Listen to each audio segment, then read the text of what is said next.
Raiders football. Now, the countdown to kickoff. Let's go to the field.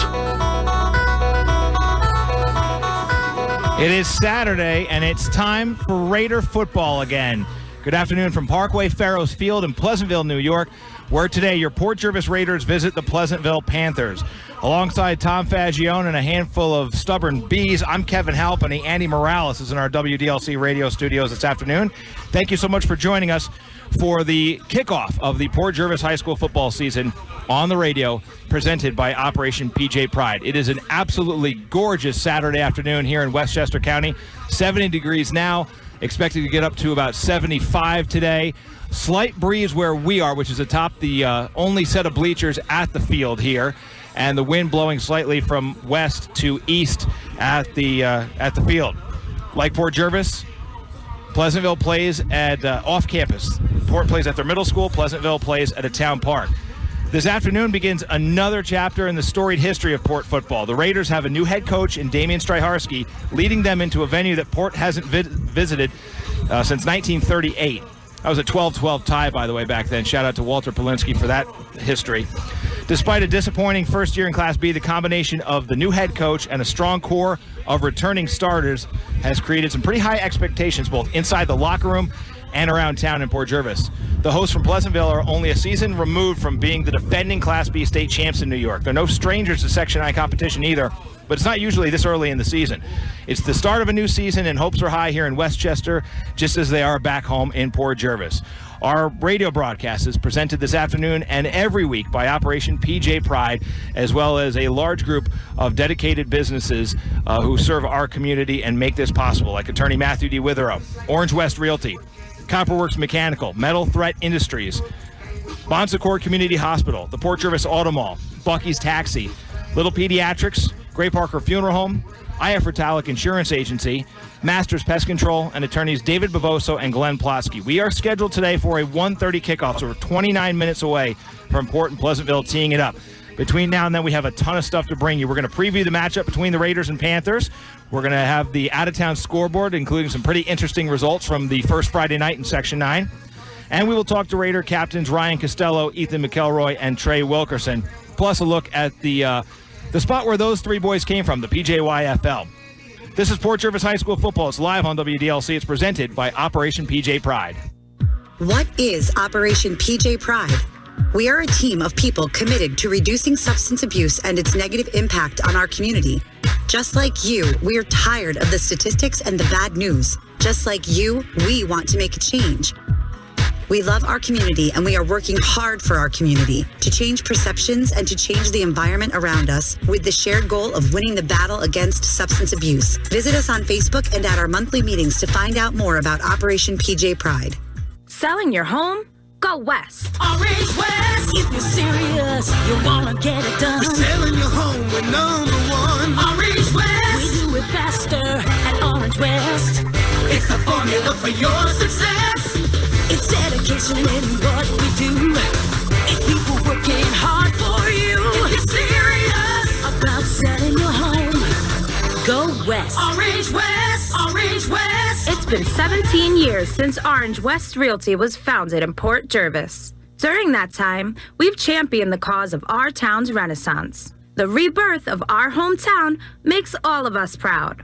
While Orange West now serves 4 counties, we know that our success was only achieved through the support and referrals of our hometown clients, and we cherish that bond. Orange West believes in our area. Thank you for believing in Orange West Realty. Orange West, Orange West, Orange West. The Law Office of Matthew D. Witherow is a proud sponsor of Port Jervis Sports on WDLC. After 9 years as an assistant district attorney, Matt Witherow opened his hometown office in the historic Masonic Building on Sussex Street in Port Jervis. He can help you navigate legal matters, including real estate transactions, personal injury, wills, traffic matters, and foreclosure assistance. Call for a free consultation, 856-5900 for the Law Office of Matthew D. Witherow. Online at port-jervis-law.com. Let's face it, the warm weather may scare away the snow, but it doesn't always work on a cold. Port Jervis native Dr. Sarah Little of Little Pediatrics will help your child get back outside playing in no time. Parents need a pediatrician they know and trust. Dr. Little was nominated Hudson Valley's 2018 Favorite Doctor of the Year. Little Pediatrics, open Monday through Friday, Saturdays until 1. Call 845-672-3995. Little Pediatrics, 11 Orchard Street, Port Jervis. This is Port Jervis High School football on WDLC. Welcome back to the countdown to kickoff. We are in Pleasantville. Real quick, want to remind you we're coming to you live on the radio, Country 95.3, 107.7, and 1490 online at WDLCradio.com and through a multitude of mobile applications. The radio station has their own app, WDLC. Get that for free on the App Store and at Google Play. You can listen on TuneIn. You can listen on iHeartRadio. Nice catch by Gage Aumick there in the warm-ups. You can listen on your Amazon Echo and your Google Home device. Just say, Alexa, play WDLC, and you can hear Raider football. So let's take a look first on our pregame here at the Withrow Law Out-of-Town Scoreboard. Attorney Matthew D. Withrow is licensed in New York and Pennsylvania. He can help guide you like a neighbor would through legal matters of real estate, personal injury, wills, and traffic. You can call him for a free consultation at 845-856-5900. He's online at port-jervis.law.com. Pretty interesting results last night. Middletown opens their season on Wall Radio, our sister station, with a 34-0 shutout of Kai Cologne and the Minisink Valley Warriors. Junior quarterback Dalton Howell had a couple of touchdown passes at the end of that game. Middletown, the expectations there are exceptionally high this year. On the other side of the river, Delaware Valley set a new record for points scored in the game for their program, as young as it is, 70-0. They shut out their border rival Wallenpaupack. Elsewhere in Section 9 football, Cornwall 24-10 over Monroe Woodbury at home. Nice victory for them. Washingtonville beats New Paltz 13-7. Warwick 42-14 over Pine Bush. Wallkill 41-14 over Valley Central in the jug game there. And Marlboro shuts out O'Neill 34-0. Eight-man football scores: Pauling 22-12 over Sullivan West. Pine Plains smothers Fallsburg 46-14. Spackenkill beats up on Ellenville 38-12. Today, 1:30 kickoffs for Newburgh at Elmira, Kingston at Monticello, FDR at Saugerties, Red Hook at Burt Catholic, Rondout Valley at Liberty, and Chester at Valhalla. Chester and Newburgh similarly to Port going out of section for competition. And at 7 o'clock tonight, Goshen will debut their new stadium with a home football game against Highland. Today's eight-man football games, 1 o'clock for Roscoe hosting Oniora, 1:30 Tri-Valley at Dover. And in fall baseball and softball for the Port Jervis Little League, 1 o'clock game, Majors Baseball, Port Jervis Black is at Goshen. 2 o'clock games for the 50-70 baseball team, they are at Pine Bush. And the Miners baseball team home against Goshen. On the softball side, 2 o'clock, Miner softball home against the town of Wallkill. And then at 4 o'clock, the Major softball red is at Goshen. The Major softball black is home against Washingtonville. And hopefully those early games we'll get some updates from. I want to welcome now my broadcast partner, Tom Faggione. Tom, starting another season of Raider broadcasts here on the radio station. Happy to be here with you as usual. Let's talk a little bit about the youth football. You and I were both at opening day last week at Harriet Space Park. Great day for football. The games that have scores, D1 and D2, didn't turn out their way against Middletown, but that doesn't skew the fact that it's just as promising at the youth level for Port as it is here on the varsity level. Well, Kevin, first of all, it's great to be back for another season of Port Jervis High School football. Yeah, we got a preview of the future Raiders last week as we were there for opening day of Port Jervis youth football, and it was a beautiful day just like today. The weather was great, the kids were outstanding. It was a triple header of Port Jervis youth football, triple header versus, of all nemesis, Middletown. What a way to start, right? Oh, absolutely. And as you mentioned, sometimes the scores at that level don't matter. Mighty Mite started things off, then they had D1 and D2. It was just a tremendous day, and it was great to see the young kids. And also, our high school team was scrimmaging that day. Looked out into the crowd. After the scrimmage was over, the head coach and a couple assistant coaches and players were at Harriet Space Park. So they're buying into that connection between youth football and the varsity level. Yeah, you're not going to talk to a successful varsity coach anywhere in America that doesn't say it begins with a feeder program. So that was great to see. Also, my daughter Natalie starts her cheerleading career last Saturday with the home game. She is fantastic. Probably the most promising cheerleader in all Port Jervis, if I had to say so. I'm just kidding. I have equal love for Natalie, for my niece Kendall, and their best friend Sadie, who cheers with them as well. Great group of girls on the Mighty Mites there.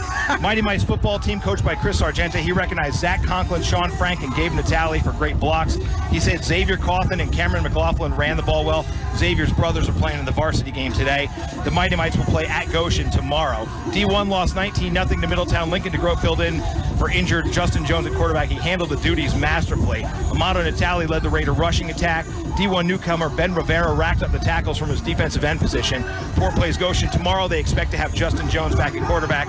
Thanks to Phyllis and Fred DeGroat for that information. And then D2, 12-0. They fall to Middletown. Chris Devaney stood out for the D2 Raiders on both sides of the ball. He ran and caught passes from his fullback position, and he wreaked havoc on the Middletown backfield. Gage Smith anchored the D-line with Devaney and lit up Middletown runners left and right. Carson McLaughlin and Cody Kinney ran the ball hard for the Raiders. My nephew Colton Eckert anchoring that offensive line at D2 as the center. He did a great job coming over from Payal. Really proud of him, and his birthday is tomorrow. So Colton, happy birthday, buddy. We gave him a shout out when he was having his birthday party a few weeks ago. Now it's the real deal tomorrow. He'll turn 10 years old. I cannot believe it. So a happy early birthday to you, Colton. I also want to say a happy birthday to my brother from another mother, Dan Edelman, my sister's husband, down in Queens, celebrating a birthday today. All right, so we have 21 minutes before the start of Port and Pleasantville, and we've got a lot more to get to you here. We're going to take a look at how these teams match up and discuss the Bavoso and Plotsky keys to Port starting 2019 with a win. Up next on the Countdown to Kickoff, we'll talk to Raider junior captains Matt Costello, Ethan McElroy, and Trey Wilkerson. This is Raider Football Live on WDLC, presented by Operation PJ Pride. Hi, this is David Bavoso from Bavoso and Plotsky, your local neighborhood law firm. And we wanted to remind you that Bavoso and Plotsky services all of our community's legal needs, ranging from family and criminal matters to real estate and estate planning and probate services. So if you should ever need anything, please call either myself or Glenn Plotsky at 845-856-4444. Have a great day. As the focus on concussions in the sports world is growing, a need is present in the community served by Bon Secours Community Hospital for appropriate concussion education, prevention, diagnosis, and management. Bon Secours Community Hospital answers the call with the most advanced concussion management program and diagnostic software in the area. Visit myconcussion.com for more information on concussions or to make an appointment with the concussion specialist at Bon Secours. Play it safe and visit myconcussion.com. When it comes to saving you money on insurance, no one is better than Ilanka at IF Ritalic Insurance Agency in Port Jervis. Ilanka does more than offer you great deals on auto, home, and business insurance. She'll offer you her time to sit and talk. She'll tell you about the insurance options that are available to you. She'll answer any questions you have. She'll find you an insurance plan with coverage to give you peace of mind and rates to save you money. Call 845-856-1112 for IF Ritalic Insurance Agency, 9 West Main Street in Port Jervis. Planning a service is a difficult time. Gray Parker Funeral Home will help make this difficult time a special one with a range of services to help fit your needs and every opportunity to make the moment one to remember. Gray Parker Funeral Home is a family-owned and operated business serving our community since 1924, located at 100 East Main Street, Port Jervis. For more information, go to grayparkerfuneralhome.com or call 845-856-5191. This is Port Jervis High School football on Country 107.7 and 1490 WDLC. Welcome back to our Countdown to Kickoff as we get ready for Port Jervis and Pleasantville here on WDLC. It's time now for our player spotlight, and we are joined by 3 of the 4 captains for this year's Raiders football team, and they're all juniors. Ethan McElroy is here with us, Ryan Costello, and Trey Wilkerson. Guys, thanks so much for joining us, and I'm going to ask all 3 of you the same question first, and Ethan, we'll start with you. All 3 of you guys are juniors, and you're named captain this year. What does it mean to you to be named a captain, and is it more special to be named a captain as a junior? It's a crazy thing to happen as a junior. To come up, all 3 of us as sophomores, and start, it's a big role to fill. I feel we have the captains to do it this year. We're all leaders, so I feel we're going to lead this team right. Ryan, how about you? What does it mean to you to be named a captain? I think it's a great honor. You know, not a lot of juniors get the chance to be a captain, and I think it's a very, special thing that I'm very humbled to have given to me, and I'm going to, lead this team and do the best that I can this year to, help us get a championship. And Trey Wilkerson, the third of the 3 juniors captain, what does it mean to you? It's a big honor, honestly, to come out here and lead my team, not only my team, my brothers, to come out here and just go into away games, home games, just rally them up. I feel like we're going to have a successful year if we just keep the intensity up, keep a good vibe going, we just keep rolling. If we get 1 win, I'm sure we're going to knock down win 2, and then we're just going to continue to grow as a team. team and also a family. So being a captain is just a big honor, especially as a junior. Trey, in your opinion, what is the responsibility that you have as a captain? Basically to make sure everyone's in line. The coaches can't have an eye on everyone on the field. So if you have the opportunity to like tell somebody from the sideline, yo, get your head in the game, that little bit of intensity from the sideline can push a team to win a game. If somebody got their head down after a play, you know, you got to be the person to pick them up. When they see you like picking up bags and stuff like that after practice, they're going to come help you pick up bags too. So they're just going to follow your lead as a captain. Ryan, what kind of reaction did you guys get from your teammates after everybody, you know, you guys were named and everybody knew about it? You know, everyone was, you know, just excited. You know, I think everyone knew that we were good choices for the captains. I don't think anybody was really, you know, hurt by it. You know, I think everybody really believes in us, and I think everybody's on board with what we're trying to do here, and we're all on the same mission. We all have the same goal, so, you know, I think that'll take us places. Ethan, how about family and friends? What kind of reactions did you guys get from the parents and the people outside of the football team? I told my mom, and she went ecstatic. She was going crazy on the phone. I told my father the same thing. He was going crazy. They posted it on Facebook, of course, and everyone responded. It's a crazy feeling to know, as a junior, becoming a captain. It's a big responsibility, I feel, and I feel we can do it. One of the cool things about Port football is the family ties here. Do you have family that played Port football before you? My grandfather played, my father and my uncle both played, and every game I go out there just to get myself better, be as good as them, even better. That's how I'm feeling.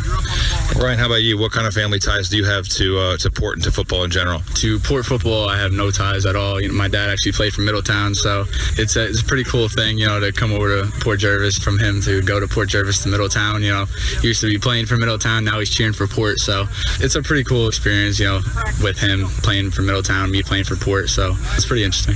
Is it a silent week in the house, the Bell game? Oh, it's never a silent week. You know, my dad's, you know, he's pumped for us. He's on our side, you know, ever since he came here, ever since I started playing football, you know, he's never looked back at Middletown since, so he's always been about me and about this program. Trey, how about you? How does your family, what's their history with Port football? Actually, the biggest ones were my brother, my father, and my great-grandfather. They all played on the same field that we're playing on. And actually going back to like watching their little clips and stuff like that is actually inspiring to me. And it's even more inspiring being a captain, because I believe that like me and the rest of my captains can just bring that kind of energy back, bring that kind of focus back, and just like inspire like the generations below us too to just come up and do exactly what we did. You know, that's destiny right there, and just continue to grow from there. Tell me a little bit about your roles on the team, and Ethan, we'll start with you. What positions do you play, and what's your job out there? I'm a starting defensive lineman and the offensive lineman. Some of my big roles are protect my quarterback. D lineman is getting back there, getting sacks, disturbing the pocket. It's a big responsibility, but I can take it. I like it. Ryan, how about you? What positions do you play? What's your role? I'm a linebacker as well as a fullback, and on defense, pretty much, you know, run first guy. So if I have to, I'm going in the pass coverage, but you know, I'm playing to run first. You know, when I see the ball, you know, I'm going right to it, no hesitation. So, Trey, how about you? What positions do you play? I'm tailback and linebacker. So basically, I'm right next to Ryan on linebacker. You know, run stopper, just run first type of guy. Tailback, try to hit the holes as fast as I can. Just never delay a step, and just the faster I hit the holes, the stronger I hit the holes. Just try to gain more yards every carry. And how about this game against Pleasantville? What have you guys seen on tape, and what are you guys doing to get ready for them, Ethan? We're working on our backside protection a lot. We see that they carry out some of their fakes really well, so we make sure our backside's always protected, especially on defense, our defensive side of the ball. The backside is important. On our offense side of the ball, we see we have a lot of inside routes available for us, and I feel like we will make that happen. We will get the inside routes done and have a good game. Brian, any particular player on the Pleasantville side that you guys think is going to be a key to you guys stopping? Yeah, there's a couple of guys. They got, you know, some receivers. They look pretty solid on film, but we're not scared of anybody. We're going to go in there. We're just going to do what we do best, and then, you know, just come out with a win. Trey, how much would it mean to you guys and to the team to start this season off with a victory? So much, man. Last year, we didn't start this season off with a win, so it would just bring a lot of momentum to the table, to our fans, to everybody, the coaches. And not only that, when we come out here for practice, it's going to be like better, you know, coming home from a loss, you know, there's like not a lot of momentum there. When you get to practice, it's like slow and everything. When you get a win, it's like, oh my God, let's go out there and get more. So when we just rally the team up, we go for a second victory. That's what we would do. Trey Wilkerson, Ryan Costello, Ethan McElroy, guys, congratulations on being named captain, and thanks a lot for giving me some of your time. Good luck in the game. Thank you. Thank you. Great interview with those captains here on the countdown to kickoff. We want to give some shout outs. The Red and Black Touchdown Club Football Booster Club is back up and running, and they have gotten a lot of support from the local community, so we want to give some shout outs to their sponsors, the Port Jervis Youth Football League, Yetter Insurance, Little Pediatrics. A lot of the names that you hear here are the same names you'll hear during the broadcast. The Port Jervis community is fantastic at supporting their youth and the scholastic activities. M&T Bank, Laurel Grove, Port Jervis Bowl, Gray Parker Funeral Home, James Henry's Law Office, the Port Jervis Auto Mall, Major League Maintenance and Landscaping, Tri-State Drywall and Acoustical, Wash on Wheels, and the breakfast for the team this morning was provided by Big Shocker attorney Matthew D. Witherow, huge supporter of the community, a former Raider himself. Still to come, we'll have the Bavoso and Plotsky keys to the game. Next on the pregame, we'll talk about how Port and Pleasantville match up. The countdown to kickoff shows that we're just about 10 minutes away from game time. This is Port Jervis High School football on Country 107.7 WDLC, presented by Operation PJ Pride. Let's face it, the warm weather may scare away the snow, but it doesn't always work on a cold. Port Jervis native Dr. Sarah Little of Little Pediatrics will help your child get back outside playing in no time. Parents need a pediatrician they know and trust. Dr. Little was nominated Hudson Valley's 2018 Favorite Doctor of the Year. Little Pediatrics, open Monday through Friday, Saturdays until 1. Call 845-672-3995. Little Pediatrics, 11 Orchard Street, Port Jervis. Hey, do you need a ride? Dial 845-856-3544 for Bucky's Taxi. They serve the entire tri-state area with local and long-distance taxi service. Now, whether you just need a ride to work or maybe your family needs a lift to the airport, Bucky's Taxi can get you where you need to go. Bucky's Taxi takes great pride in their transportation service. That's why they keep their cars clean and their drivers safe. The next time you need to be somewhere, call Bucky's Taxi, 845-856-3544. Selling your home? Go west. Orange West. If you're serious, you wanna get it done. We're selling your home with #1. Orange West. We do it faster at Orange West. It's the formula for your success. It's dedication in what we do. It's people working hard for you. If you're serious about selling your home, Go west. Orange West. Orange West. It's been 17 years since Orange West Realty was founded in Port Jervis. During that time, we've championed the cause of our town's renaissance. The rebirth of our hometown makes all of us proud. While Orange West now serves 4 counties, we know that our success was only achieved through the support and referrals of our hometown clients. And we cherish that bond. Orange West believes in our area. Thank you for believing in Orange West Realty. Orange West. Orange West. Sometimes math is hard, but it doesn't take a rocket scientist to know that a 10% increase in drug overdoses nationwide is a bad sign. It doesn't take a genius to see a problem with 72,000 Americans losing their life to a drug overdose in a single year. Use your head. Be smart, be safe, be sober. A message from Operation PJ Pride. Visit them on Facebook or at one of their monthly meetings to find out how you can help fight the battle against substance abuse in our community. This is Port Jervis High School football on Country 107.7 and 1490 WDLC. Welcome back to the countdown to kickoff as we get ready for Port Jervis and Pleasantville, about 7.5 minutes before game time. And now is the part of the pregame where we break down the matchup between the Raiders and their opponent, the host Pleasantville Panthers. To help me do that, I welcome back to the pregame Tom Faggione. Tommy, very unknown opponent for a young Raiders team. A lot of high expectations for Port. As far as Port's offense, what do we expect to see this year? Maybe some new wrinkles from what we've been used to over the past half decade or so. Kevin, you mentioned the unknown for our opponent, the Panthers here down in Pleasantville. Boy, we might even have our own unknowns. New head coach, which means a new offense, means a new philosophy. And in that, the coach has to tap into a little bit of experience that he has, plus some of the newer players, and blend them all together. And that opportunity comes right from the get-go at the quarterback spot. He has two great kids that can play quarterback. Logan Hammock, we've all seen him play. We know what he does. He's a smart quarterback. He has experience. He likes to do that running game. He likes to be the general running that type of offense. But also in the other situation, we have Brett Fuller. Brett's a different quarterback than Logan. Brett's bigger. He's stronger. He's solid. He likes to stand in the pocket. We watch the warm-ups. Kid likes to chuck the ball, and he likes to throw it deep. So he has that type of style. So for Coach Druharski, he's got to go with the game plan that's going to give him a best chance offensively. If the running game's working, maybe you get Logan in there more. If they need to air it out a little bit, throw in Brett as the passing quarterback. And if that's the situation, your whole offensive set is also balanced by your quarterbacks. If Logan's going to be running the offense and they're going to run the ball more, you're going to see Wilkerson carry the ball. You're going to see a whole host of running backs, Chris Brown and Geffen Cawthon as well. These guys are going to carry the ball, going to make things happen on the ground. Brett gets a chance to chuck the ball. Boy, he's got some targets. We all know the captain, and that's Rob Falancha. Comes in with 13 catches last year for the Raiders. He's going to be a go-to guy. But also, there are some other receivers out there you got to keep an eye out for, including, check that, as a Horner and Shern.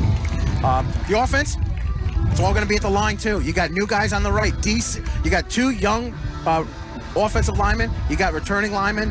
Conklin is going to be one of the guys that's going to really anchor things there. But watch out for the young guys, Sorelli and Chambers. These kids are big and they're tough. And they're sophomores. Sorelli's a big dude. I tell you what, I wish he was standing here right now behind us, because we're in an exposed press box, and that kid can block the sun. Pleasantville's defense only returns 2 starters. They certainly have talent, though. Harrison Halesworth, a returning junior. He's a returning leading tackler and a pretty athletic kid for Pleasantville. You can get a good read on how a team warms up. These kids from Pleasantville are big, they're lean, they're strong, they're tough. 2 years ago, they won a state championship.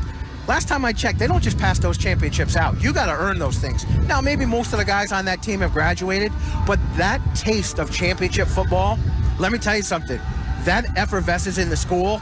And if these kids were sophomores, freshmen, 8th graders, and they heard that guys that were on the team won state championship 2 years ago, that they know what it takes to get to that level. So it'll be exciting today. They're led by a sophomore quarterback, Michael LeCapria, and they might have further than the sectional semifinals last year. LeCapria had to play in that game because the starter got hurt. As a freshman. And the backup was hurt as well, so he was forced into action.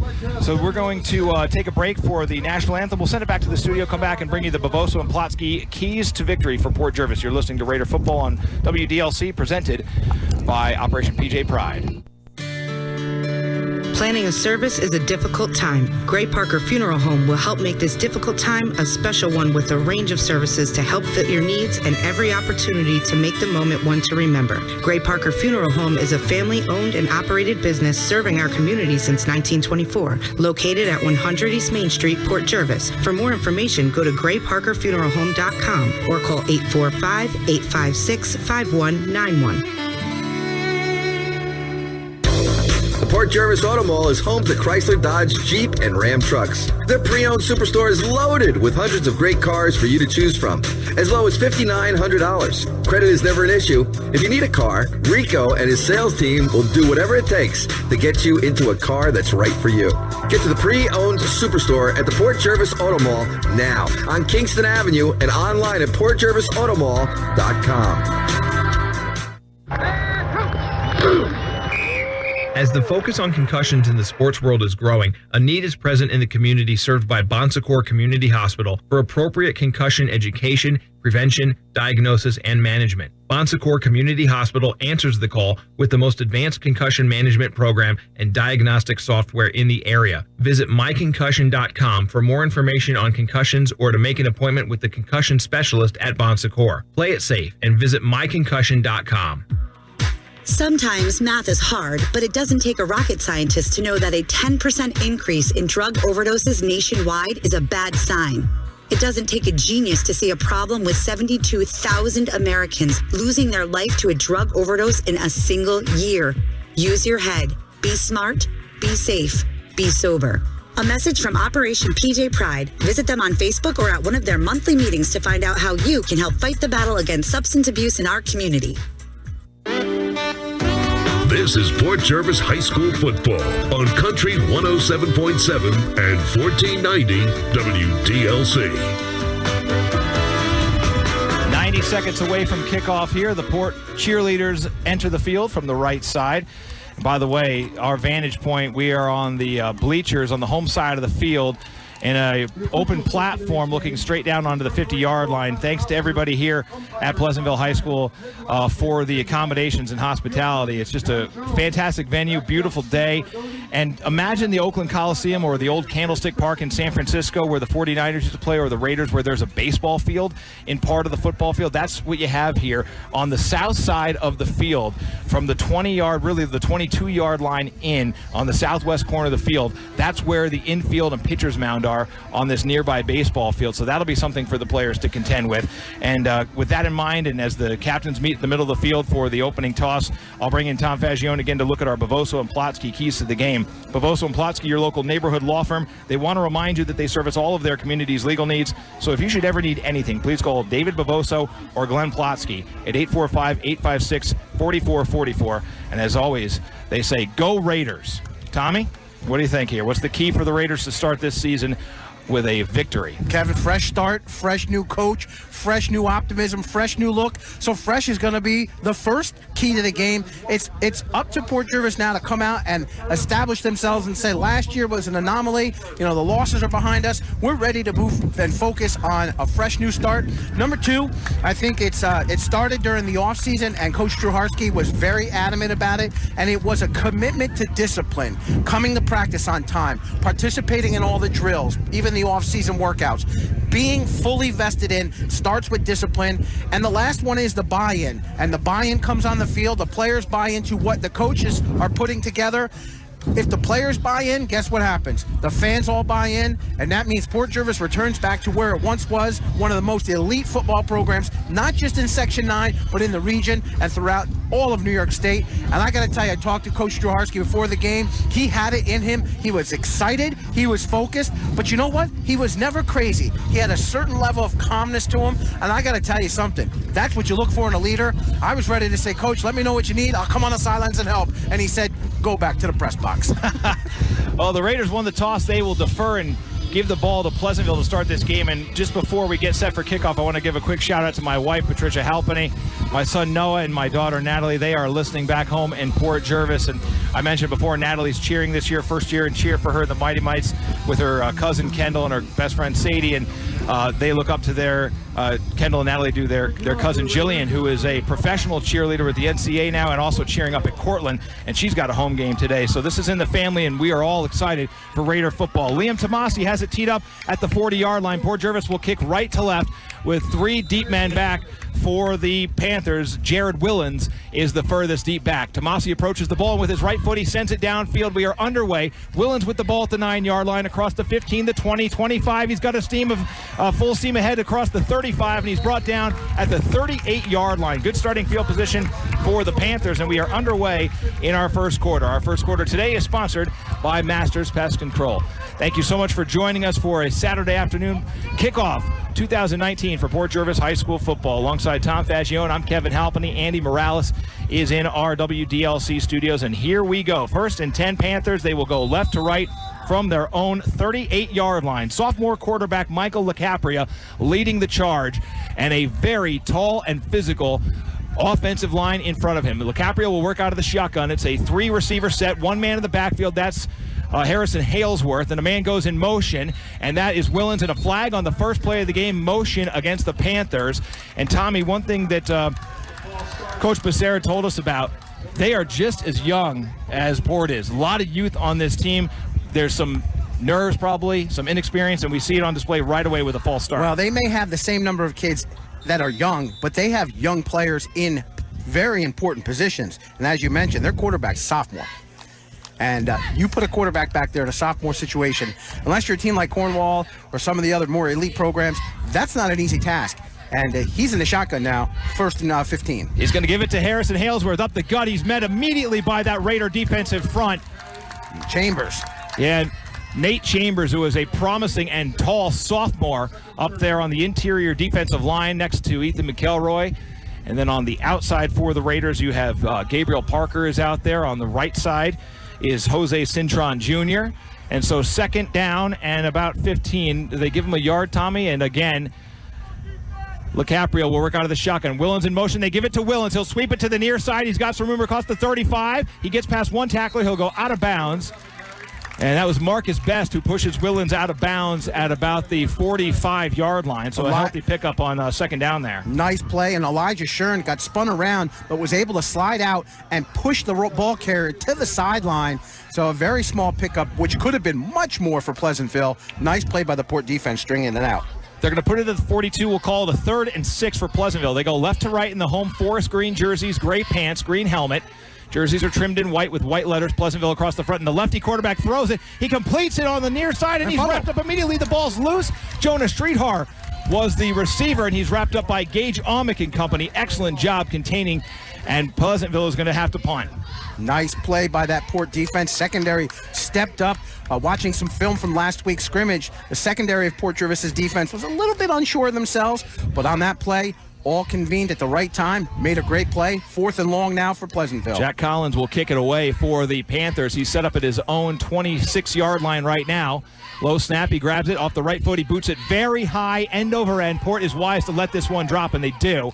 And it's going to take a Pleasantville roll inside the Raider 25. It'll be down at about the 24-yard line on the near side, and that's where Port Jervis will have it for their first offensive possession of 2019. 10:26 to go here in the Masters Pest Control first quarter, and we will see the Raiders come out. And we mentioned before, 2 quarterbacks will see a lot of time in the Raider offense this season. It looks like Logan Hammock's going to be the first quarterback. The senior, the returning starter, will be under center for the first play. Well, having that competition, throughout the preseason made both these kids come to practice every day and work hard and try to show the coach, hey, give me the ball when I got the hot hand. I'll make things happen. So Logan gets the shot now, and he's earned it. Ball's now 1st and 10 at the Port Jervis 25-yard line. Matt Conklin, the center. To his right, you have Jacob Southard and Ethan McElroy. To his left, Cerulli and Nate Chambers, the sophomores. Under center is Hammock. I formation behind him. One receiver to the far side, and they're going to give it to the deep back. And it's a small carry, short on the gain, and he's going to be pushed back. The whistle should blow. That was Trey Wilkerson on the carry. Not much there for the junior on first down. Well, Wilkerson stutter-stepped when he got the ball in the backfield, and that gave the Panthers of Pleasantville time to collapse on him. But Wilkerson still was able to get a yard, sneak his way up to about the 26-yard line. We'll give him one as the clock hits 10 minutes on the first quarter. Port Jervis with the football for the first time. They work right to left in the road white jerseys, black pants, black matte finish helmet with Port and red script outlined in white on the helmet. Numbers are in black, outlined in red. Under center goes Logan Hammock. Over the ball at the 26. He's going to pitch it back to Trey Wilkerson. Wilkerson sweeps it on the right side across the 25, and he's pile driven at about the 27-yard line. Excellent tackle made there by Sean Muller, who is headed to college to play lacrosse. They have just as successful a lacrosse program here as they do a football program. So Trey gets the ball on first and second down. And where they're going to give him another yard here to the 27, so it'll be 3rd and 8. 3rd and 8 for the Raiders. Wilkerson likes that outside. He's the kind of player that if he can see green grass in front of him, he can make those decisions. But it was that Pleasantville defense that came down and limited him to only 1 yard. We'll see now Hammock in the shotgun. 3 receivers set. Actually, there's 4 that are going to go deep. Hammock straight drop back. He looks to his right. He throws to his right. He's got a man. It's caught. And it's going to be first down for Freddie Blue at the Port Jervis. Oh, no, I don't think he got the first down. They're going to say he went out of bounds at the 32, so he's going to be short. Short because he stepped out of bounds after he caught the pass, and it's going to force Port Jervis to punt on their first possession. So for the Raiders offensively, 2 on the ground, 1 nice pass in the air, and it's 3 and out for the Raiders. Set now to punt for Port Jervis. Looks like it's going to be Nico Rodriguez. 9 minutes to go in the first quarter, no score. Each team 3 and out, as Tommy mentioned. And Nico Rodriguez, who is a junior, is back to kick. 2 deep men for the Panthers inside their own 35-yard line right now. High snap. Rodriguez has it. He kicks it off his right foot. It's going to take a bounce and then head back towards Port territory. It'll be down at the Pleasantville 48-yard line. And the ball is loose. No, the Pleasantville's going to try to pick this ball up. I thought Port Jervis had downed that ball. Where were the whistles there? Well, Port Jervis slapped at the ball at about the 49-yard line, and Pleasantville was just kind of hanging around. And for Pleasantville, it was Schreerhar who said, let me give it a shot and pick it up. And I can tell you one thing, he better be on the field right now because he doesn't want to hear what the coach might want to say on the sidelines. So great field position for Pleasantville to start their second drive. They're going to put this football at the Pleasantville 49-yard line, just a yard away from the midfield stripe and just sitting outside of Raider territory. 8:41 to go first quarter, no score. Pleasantville with the football. They go left to right here in the first quarter. It's a 3-receiver set, and LaCapria will work out of the shotgun with Halesworth behind him in the pistol. He's going to hand it off to Halesworth, who tries off the right side, and there's nothing there for him. Gage Amick is there for the Raiders, and also Jason Cintron. Nice play by that Port defense. 4-man defensive line, stepping it up, holding things at the line of scrimmage. Very short carry, maybe +1 on the carry. A yard for Halesworth and a 2nd and 9 coming. Both defensive lines looking good early in this game. 8:18 to go on a running clock, first quarter. Well, you can feel it. It is opening day. There's opening day butterflies for both teams, just kind of feeling things out right now. 3-receiver set again, out of the pistol, go the Panthers in motion, and the ball's loose on the ground. LaCapria is going to have to fall on it at the 35-yard line. The 36, I believe, is where they're going to put him down. A wild snap there. It was all the sophomore quarterback could do just to fall on it. They're going to lose a ton of yards. It'll be 3rd and very long for Pleasantville. Going to give him 37. So a loss on the play, and the nerves definitely showcasing themselves there. Kevin, we talked about it before the game, how the 13-yard loss on the play. The center for Pleasantville, this kid's getting some big-time college looks, and that's Cahill. That time he just sent the ball sailing. All right, again out of the shotgun goes LaCapria. Halesworth in the backfield, and again they will send in motion the last year's leading receiver, Willens. Rolling to his right and throwing to Willens, completes it. Wilkerson is there to drive him out of bounds. Also helping on the hit, Marcus Best and Ryan Costello. And so it'll be a 4th down for Pleasantville. And smart defense for the Raiders as Best allows the catch. You know, you don't want to jump in and try to, go pick 6 on it because you'll usually get burned. But that time he played smart defense. His teammates came around, and look at that. Pleasantville has to punt with a 4th and long. 10-yard gain, 4th and 12, and they will kick it away as Jack Collins is set to boot it deep. Geffen Cawthon is back deep for the Raiders to receive. And Collins will kick another high punt. Boy, this kid can boot it. Cawthon picks it up, almost lost it. He's out across the 20-yard line, still on his feet and dragged down at the 19. Excellent open field tackle made by Aiden Canfield. Weren't sure. Aiden apparently was a game-time decision, and boy, he made an impact on that special teams play, wrapping up Cawthon inside the Raider 20-yard line. Boy, and Cawthon, we talked about it. You mentioned it, Kevin. Cawthon catches that ball in the infield of the baseball diamond here, and as he was stutter-stepping, he was kicking up that dirt. So field condition there. It's a beautiful complex, but he's on the infield dirt, transitioning to grass, and he gets the ball up to about the 19. So we'll see the Raider offense for the second time today.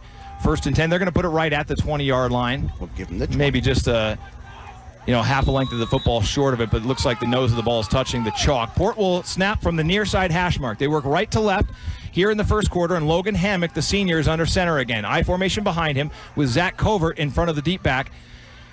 And I'm not sure, but I think that's Freddie Blue, and there's movement up front, and Port Jervis clapping wildly. They believe that Pleasantville jumped off sides, and indeed they did. So that'll be 5 free for the Raider offense. And it'll be 1st and 5 now for Port, and they'll move it up to their own 25-yard line. That's nice by Hammock, the senior quarterback, decides to go at that different cadence. Defense jumped, free 5. He's going to pitch it deep to Blue. Blue comes to the near side, and he held that ball out wide, Tommy. That's a dangerous run there by Blue. He's able to hold on to it. He's wrapped up at the line of scrimmage. It'll be 2nd and 5, and we have some substitutions checking on to the field for the Raiders. I see Richard Cruz coming into the game. I think Noah Brown is in as well, and checking out of the game, Bryce Horner and Zach Covert. And also out of the game right now, headed towards the sideline, Tommy Startup. He's going to be a featured tight end, and Noah Brown, the junior, is to our near side. 2 receivers to the far side. Freddie Blue is now split out wide along with Richard Cruz. Out of the shotgun goes Hammock with 6:30 to go. He's going to swing it quickly to Rob Falancia. 25-30. Falancia goes 35-40. There he goes to midfield. There's a flag on the field. Falancia in a foot race. 30, 20, 10. Touchdown Raiders, but this one's probably coming back. Well, it's hard to watch a kid like Falancia sprint down the field for what you think is a touchdown, and you see a flag at the 25. That one's probably coming back on probably what was an unnecessary hold. Yeah, definitely not necessary to have a hold in the backfield, far in the backfield. And here's the other situation. You got a 2nd and long now. Falancia just ran 70 yards. He may not be ready to go on this play. So it'll be second down and a ways to go for the Raiders. And they're going to move that ball 10 yards from the flag, and the flag looks like it is sitting at about the 23, 24-yard line. Oh, my goodness. A disastrous holding penalty for the Raiders early in this game. 6:16 to go, first quarter, and they'll move back to the 15-yard line. So the foul is at the 25. Move it back 10. Second down now for Port Jervis at their own 15-yard line. But I tell you what, the takeaway from that is, hey, Port Jervis has some skills, and they have ways to make big plays happen. Let's see if they can bring that back again. Different backfield connection now as Hammock lines up in the shotgun. 3 receivers set for the Raiders. They go right to left, 2nd and 15. Hands off to Cawthon. No, it's going to be a play action pass, and he's got a man. That's Richard Cruz reeling it in. He loses the ball late. What do the officials say? He caught it, and he brought it down to the ground. So it's a completion at the Port Jervis 27-yard line. Nice effort there by Cruz, a junior. And we were talking, Tommy, before we went on the air. We saw Richard Cruz and Nico Rodriguez as Little Leaguers on the Marlins way back in the day, when we broadcast Port Jervis Little League a while back, and now they are starting on the Port Jervis varsity football team. So it'll be third down and about 4 to go for the Raiders after the 11-yard pickup to the Port 26. It looks closer to the 27 on the field. From the far side hash mark, they will go out of the shotgun again with Hammock. It's a 4-receiver set. Twins to each side, one man in the backfield. High snap, rolling to his right is Hammock. He throws. He's got a man. It's caught. Falancia for the first down. The Raiders will get a fresh set at their own 32-yard line. Little possession catch there by the senior, Rob Falancia. Smart offensive play calling from Port Jervis, keeping it simple. Spreading out the defense, not looking to go vertical. You don't have to throw the ball 50 yards. I like the way Hammock is throwing the ball right now. Smart, precision passes, and he's got receivers that can bring it in. First down for Port at their own 32-yard line. Hammock remains the starting quarterback. Now trips to the near side. Freddie Blue, Richard Cruz, and Noah Brown are on the near side. One receiver is split out to the far side, and one man in the backfield alongside Hammock. Out of the shotgun, the senior quarterback will go. Port over the football at their own 32-yard line in a scoreless game. 5 minutes to go in the first quarter. Straight drop back for Hammock. Now he's going to run. Big hole in the middle, 35. Hammock cuts to the near side, trying to get to the 40, and he's chased down from behind. Excellent open field tackle by Lenny Balducci. And I'll tell you what, Tommy, Logan cost himself some yards there trying to go east-west. Sometimes these players think if they can just get outside, they can get the edge. There's a lot of green grass there. Other times, you just got to put the shoulder down and get what you can get.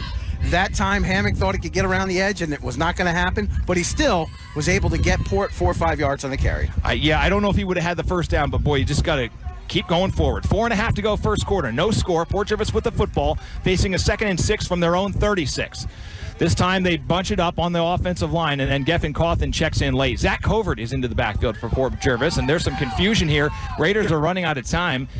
We've got a play clock out here. I don't know, Tommy, but here's the snap. It's going to be a handoff to, no, it's going to be a rollout pass. Excellent play action. Covert's got it across the 40, 45, and he's dumped out of bounds at the 45-yard line. Boy, Hammock looks very good early in this game, Tommy. Nice play. I tell you what, Zach Covert, that kid always has a smile on his face, and when he caught that pass, he was matched up with Shrihar, number 4. Shrihar just tries to throw a shoulder at him. Zach says, no way, I'm going to blast you back. One of those receptions, the Falancia 75-yarder, it doesn't count because of the hold, but Hammock is 5 for 5 to start this game. 4:02 to go, first quarter. No score. Port Jervis driving. They have the ball 1st and 10 at their own 45. On our side of the far side hash mark. Conklin over the football. Hammock under center, I formation behind him. One receiver split to the near side. That's Falancia. Hammock tries to call, he tries to draw Pleasantville off, but instead his own teammates flinch first. So it's a 5-yard false start penalty against Port. It'll be 1st and 15 now, and Port will go back to their own 40-yard line. Sometimes it's the good move you make against the defense that comes back to bite you. That time Hammock with the cadence got his own guys on the inside of the line off. All right, 1st and 15 now for Port. They'll snap it from their own 40-yard line. Cruz and Freddie Blue and Falancia trips to the near side. One receiver in the backfield, Hammock the quarterback, and one receiver is split to the far side of the field. And he's going to swing this one to Falancia. Falancia looking for some space, and there's nothing. Oh, he got through the first level of defenders, still going, and it takes 3 Panthers to bring Falancia down at the 43-yard line. Not a huge pickup, but a nice effort play by the senior captain, Rob Falancia. You mentioned it before. Hammock hasn't thrown an incomplete pass yet. No, he has not. He is in the books, he's 5 for 5. In reality, he's 6 for 6, but one came back on the hole. And that was a big one. But nonetheless, Port Jervis controlling the ball now offensively and diversifying their offense. You know, they tried to run the ball inside a little bit, then they got a couple sweeps outside, and now it seems that the air game seems to be working well for them, and they're really getting this Pleasantville defense on their heels. Out of the shotgun, Hammock's going to throw. He throws over the middle. He has a wide-open receiver. It was Noah Brown who caught it but went down to a knee to catch it, so he's short of the first down, and that's a tough one, Tommy, because he had nobody within 20 yards of him. You know, Kevin, you and I were here very early. I think we were the first people here as we watched the warm-ups for Port Jervis. A lot of drop passes in the warm-ups, Kevin. A lot of them. And, you know, you and I both said you got to catch them in the warm-ups. But there's an old adage, too. You know what? You save the catches for the game. And it seems Port Jervis has saved them for the game. All right, so 3rd and 5 facing the Raiders just inside of Panther territory at the Pleasantville 49-yard line. Hammock again will work out of the shotgun, single back set for receivers. 3:20 to go in a scoreless first quarter. Here's the snap, straight drop back for Hammock. He's going to swing it out and it's batted away. Beautiful play by Aiden Canfield, and that's the first incomplete pass thrown by Logan Hammock. The Raiders getting a little too comfortable with that short pass game, and this time the Panthers were able to defend it. Yeah, they had the Panthers for Pleasantville had that play totally scoped out, and Hammock didn't do enough of a good job to sell it. He just kind of put that ball behind his ear and he said, I'm going to throw it to my right-hand side, and the Panthers were all on top of that. So it brings up a 4th down now for Port Jervis, and for the Raiders, it'll be a second punt attempt for Nico Rodriguez. Yeah, they're going to trust their defense here with 3:20 to go in a scoreless first quarter. Rodriguez gets it away, nearly blocked, end over end fielded. Oh, it's on the ground. The ball's loose. Oh, and Pleasantville falls on it. A break for the home team there as their return man fumbled the punt, but they were able to get on top of it at their own 28 or 29. I think we'll call it the 29. And so Pleasantville back on offense here with 3:20 to go in the first quarter. No score here. Kevin, those are the type of plays that if you're the head coach, you just get an ulcer on the sidelines. You're like, just either stay away from the ball, or if you're going to catch it, the first and most important thing you do is you have to have possession of the ball. And sometimes the hardest thing to do in those punts is the running catch, where you're running up to the ball to try to catch it. And sometimes it's best to just let it be. All right, so we will see Michael LaCapria again out of the shotgun. Harrison Halesworth is in the backfield, and again they'll send Willens in motion in front of LaCapria. Deep pitch to Halesworth. He sweeps to the near side, and coming back to get him is Elijah Shern, and there's a flag on the play. I believe Chambers was held there by Blaram Hody. Matt May, the running back with the carry on that play. 27 May. It is a hold. Not only is there a hold, Kevin, but that hold was deep in the backfield. So this is going to be a 10-yard penalty against Pleasantville. And for the Raiders, you really have to capitalize on this. And the defense looking stronger and stronger. Look at that. They're moving them way back. Week 1, young teams, a lot of penalties so far, not terribly surprising. And the defenses are playing well. They move the ball all the way back to the 15-yard line.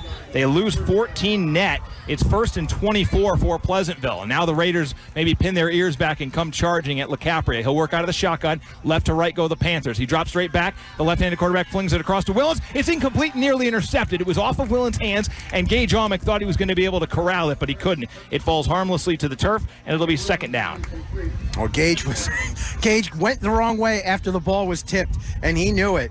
But that was a nice play by the Port Jervis defense, really amping things up. Substitutions along the defensive line as we see for Port Jervis. Isaac Cayetano checks in. Bryce Horner is up front for Port Jervis. We also see on the front line Kevin McLaughlin. Out of the shotgun goes LaCapria for the Panthers. They go left to right, 2nd and 24 from their own 15-yard line. Too much motion on the line, and another flag here. And that'll be a false start against the Panthers. They will march back to their own 10-yard line. It'll be 2nd and forever now. How about this? Port Jervis's defense playing well. The Panthers making mistakes on their offense. And for the Raiders right now, that ball for the Panthers on their own 10-yard line, and Port Jervis's defense giving each other high fives on the field as they are pumped up. Out there right now on the defensive line, number 50 is for the Raiders. That's Kevin McLaughlin. Boy, he's been playing a strong inside game. Shotgun snap, and they will sweep this one. They're going to go on the far side to Jonas Sridhar. First time we've seen him touch the ball today. Oh, no, I think he had a reception earlier. He gets a small carry here on 2nd down. It'll be 3rd and very long for the Panthers. McLaughlin on that tackle along with Cooper Hozan for the Raiders. That defense looking strong. Bryce Horner as well out there. So the Raiders defense they're coming alive now. Sridhar got the 5 yards back that they lost on the false start. Third down and about 24. They need their own 39-yard line for a first down. They are going to snap it from the far side hash mark at their own 15-yard line. Raiders keeping it simple on defense, too. No blitzing, no stunts, just man, head-up football. Sweetheart and Muller to the near side. Willens goes in motion. They're going to give it on the ground to Matt May. He has a hole on the left side, and he gets through it. And it's the second level of Raider defenders who bring him down. Ryan Costello, Gage Amick, and Richard Cruz all combine on that tackle, and it'll be fourth down. It's going to be a fourth and long for the Panthers, and they quickly transition to their punt squad once again as Port's defense looking strong. 10-yard pickup, but not nearly enough for May on that carry. And now for the third time today, the Panthers will punt it away. And Geffen Cawthon back deep for the Raiders. Something tells me that clock is not right. 3:03. Clock shouldn't stop on the running game. 17 seconds since that drive started. They're going to have to make an adjustment at some point. Another huge kick from Collins. Holy cow, does this kid have a leg. It'll go out of bounds at the Raider 37-yard line. I think they're having clock issues here, Kevin, because the scoreboard just flickered a little bit, and it does say 3:03, but it's definitely not. The officials, I believe, are keeping time down on the field here. So Port Jervis will get the ball first and 10 at their own. We'll give them the 36-yard line. See what the Raiders can do here. Third crack at it. Well, their last series, they did score a touchdown. It was called back on a penalty. Let's see what Port Jervis can break out of the huddle with now. Conklin and McElroy, first two out of the box.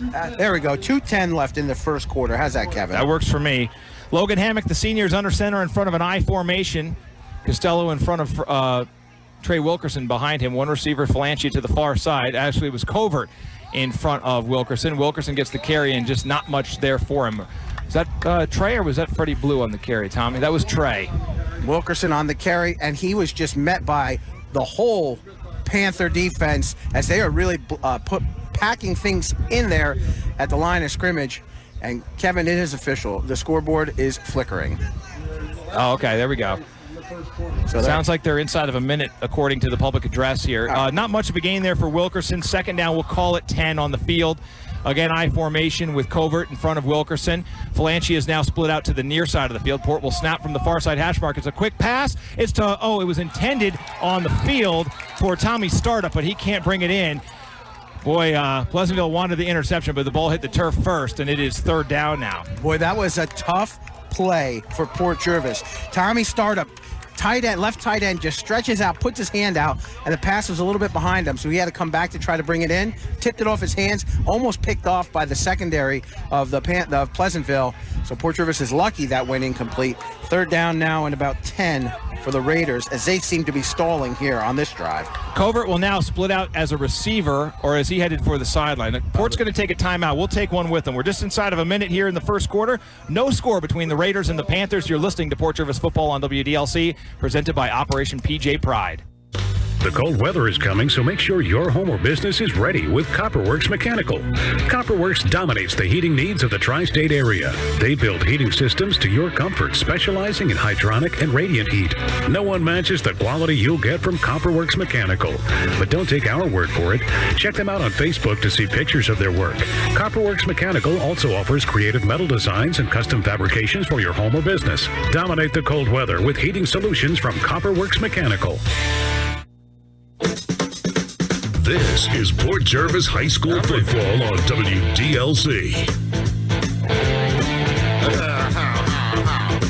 Well, we are inside of a minute to play in our first quarter. Port Jervis visiting Pleasantville, and no score at this point in the game. The Raiders have the ball for the third time today. We're getting some corrections on our roster. Looks like we had some incorrect jersey numbers out there, and we'll see if we can get that squared away. So Port Jervis faces a 3rd and 10 from their own 36-yard line.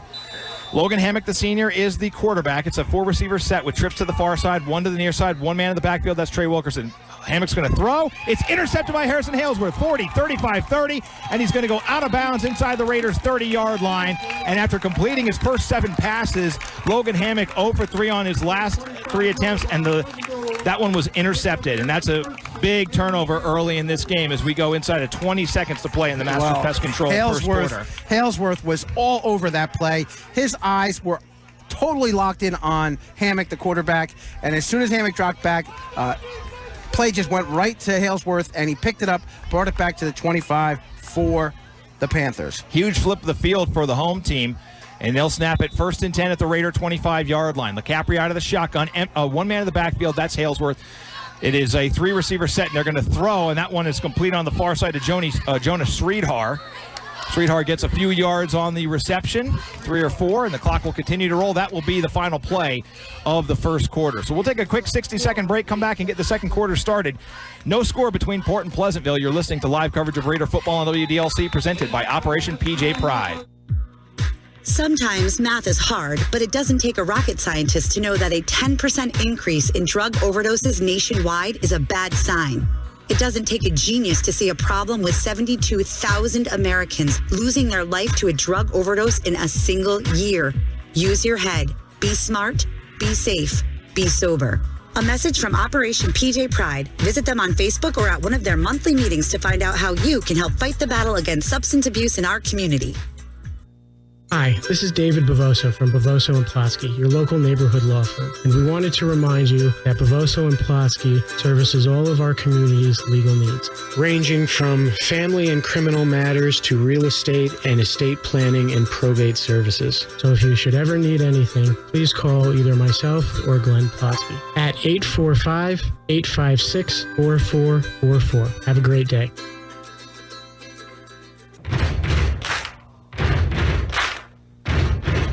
This is Port Jervis High School football on WDLC. No score after one quarter of play here at Parkway Farrows Field in Pleasantville, New York. Westchester, Section 1, the Pleasantville Panthers. 2 years ago, New York State Class B champions in football, and they are hosting your Port Jervis Raiders in a non-league cross-sectional game. Good test for both squads to see where they're at after graduating a lot of kids and bringing a lot of youth into the 2019 season. After an interception thrown by Raider quarterback Logan Hammock, Pleasantville has it 2nd and 7 at the Raider 22-yard line. And the left-handed sophomore quarterback, LeCapria, drops straight back, rolls to his left, looking downfield. He might tuck and run. He's going to, and he's going to be drilled out of bounds by Ryan Costello. Oh, and they're going to call him with a late flag. That's a bad flag. That's a bad penalty. That is a terrible call by the referee, as there is a running back who's running down the sideline. This is a contact and collision sport, and this isn't the NFL where quarterbacks are sliding. Boy, that is going to set up the Panthers. Aggressive run by the quarterback and an aggressive play by the defense. And the referees are going to give a free half the distance to Pleasantville. Terrible call by the referees, terrible. So this should put the ball at about the Raider 10-yard line. And if I'm not mistaken, that would set up the Panthers with a goal-to-go situation here just inside the start of the second quarter. No score, but Pleasantville is threatening now. Little run by LeCapria, and then a personal foul penalty called against the Port defense. Terrible call. They're calling a late hit out of bounds. Last time I checked, LeCapria was on the playing field, not out of bounds. But nonetheless, it'll be first and goal. Yeah, first and goal here. Yeah, first and goal at the 10-yard line, which should actually be 1st and 10, but nonetheless. Let's see how the Raider defense responds here. Two-man backfield behind LeCapria. For the first time today, we see him take the snap out of the shotgun. It'll be an I formation, as we have a kid that we don't have on the roster. May gets the carry, and he's ripped down. Ethan McElroy. And McElroy celebrates after a big hit in the backfield. Well, you could see that the Pleasantville offense was unsure of what to do in that situation, and both backs in the backfield almost put their hands up to the sky like, I don't know what to do. And McElroy knew exactly what to do, and that was attack the ball carrier. And that's why the junior is a captain. He's a strong player on offense, but an even hungrier player on defense, and he showcased it there right now. A loss on the play of about 2. 2nd and goal from the 12-yard line now for the Panthers of Pleasantville. And again, under center goes LeCapria. 2 receivers split out wide to each side. Deep pitch to May, and bringing him down, Ryan Costello missed, and then a big shoulder tackle. Big hit on the play there. That was Gabriel Parker, a senior. And he gets it back to the 10-yard line. 3rd and goal coming for the Panthers. Boy, May, those were some hard-earned yards there, as Port defense, Costello, just full of explosive power, went right by May. but it was Parker who stepped up and laid the wood down. There'll be a timeout, Kevin, on the field right now. We're going to keep it here. Pleasantville calls a timeout. We have had clouds cover the sun here at the field in the it's a town park here in Pleasantville. Beautiful venue for a high school football game on a Saturday afternoon, the way it used to be done. And we want to thank the folks here at Pleasantville High School for their hospitality and give a shout out to Metal Threat Industries, one of our sponsors today. They will be presenting the halftime show, so make sure you stick around for that. If you need a gift and you just don't know what to get them, forget the gift card or the ties for dad, the flowers for mom. Dominate the gift-giving game the way the defense is dominating here with a metal sign from Metal Threat Industries. You'll blow them away with a one-of-a-kind, personalized keepsake that only Metal Threat Industries can provide. Cut to order and painstakingly designed, the signs made by Metal Threat Industries are made to last forever. They're powder-coated, so they won't fade, they won't chip, they won't rust. You want to dominate the gift-giving game? Get a metal sign from Metal Threat Industries. And you have to see their work. It's on Facebook. Go to their Facebook page and check out some of the stuff they designed. I saw one today.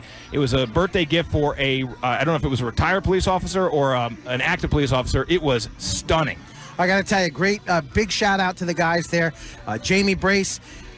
I got to tell you, Jamie and I played high school football together. I've known him most of my adult life, obviously most of my younger life. And the work that he and Chad are doing, amazing. Get down and see them. Great gifts, great items. You got to have it. All right, 3rd and goal for the Panthers now out of the timeout from the Port Jervis 10. LeCapri out of the shotgun, straight drop back. He throws for the end zone, for the corner, incomplete. Over the head of the intended receiver, Willens, and it'll be 4th down. I'll tell you, there's an advantage there for Pleasantville. Willens has some size over his the Richard Cruz who's defending him. Cruz was lined up in just the right spot. Willens and Cruz actually tangled feet a little bit. They both went out of the end zone, and it was a good play by the Raiders. Defense brings up now 4th down. Tell you what, man. See if they set up a kick here, Kev. On your sheet, we have the kicker here. This is for Pleasantville. Jared Willens, who just was the intended receiver, is also the kicker, and he's going to try it. They've got it at the about the 17-yard line, so this is a 27-yard field goal try for Jared Willens. Panthers trying to score first. The kick is up. It's high enough. Did he get it in? No, he's wide right. And so the Raiders dodge a bullet after the interception. Willens can't connect on a 27-yard field goal try. And with 10:33 to go in our second quarter, Port will take back over. There remains no score in the ball game, a game that so far the defenses are dominating. Both teams have used one timeout apiece, and both teams still no score on the board, as you mentioned, Kevin. Definitely has the flavor of an opening game of the opening season, but also two teams that don't know each other, and they're both feeling each other out and both getting their rhythm going, some with a little more success than others. For Port Jervis now, it's 1st and 10. The ball's at their own 20. They got 80 yards ahead of them. They know they can score. They have the skills. It's whether they can put it together in sequential plays. And look at this. Port going to spread things out. 4 receiver set, 2 on each side. Hammock out of the shotgun. He's going to swing it back to Faggione, looking for some blocking, and he's wrapped up and brought down behind the line of scrimmage. Nice open field tackle for Pleasantville made by Jonas Sreedhar. All right, speed, Kevin. That play is all about speed. You got to snap the ball quick throw the pass, and the receiver has to run, and the other receivers have to block. That time, that play just took its own little time to develop, and it gave the defense a chance to collapse and make the play. And there you go, 2nd and 10. No gain on the play. Raiders over the football at their own 20-yard line. In the second quarter, they will work right to left. Matt Conklin, the center, over the ball. To his right, we have some new linemen in the game, and then we have trips to the near side. Cruz, looks like Costello is in there, and Faggione. No, it's Horner. And it's going to be an option play. They will pitch this one to Freddie Blue. He's got the edge. He's across the 25, and he's out of bounds at about the 27-yard line. Decent carry on 2nd down there for Freddie Blue. Well, that's where Freddie Blue really has explosive speed. He loves to run the outside. He loves to go from sideline to sideline and kind of pick and choose where he wants to put his shoulder down and move forward. 7. Kevin, spot. Boy, that's like a very unhealthy 6. So it'll be 3rd down at Port Jervis' own 26-yard line. 3rd and 4. Blue in the backfield with Hammock. Cruz is as a flanker, and they will drop straight back. Hammock's going to throw. He steps up into the pocket. And now he throws back across his body to Noah Brown, who will be brought down. He fumbles the ball, and Pleasantville's on top of it at the Raider 28-yard line. Noah Brown was the receiver.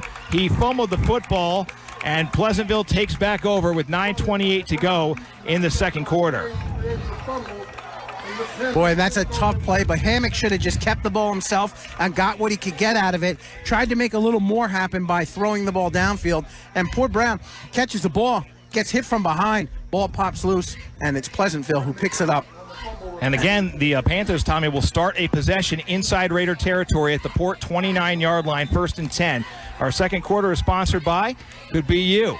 If you'd like to advertise in Raider football, call 845-343-7400 and speak to Mary. You could be our second quarter sponsor. LaCapri out of the shotgun. Right to left go the Panthers. Throws over the middle. Nearly intercepted by Ryan Costello. Also in on the coverage for Port was Eric Quick.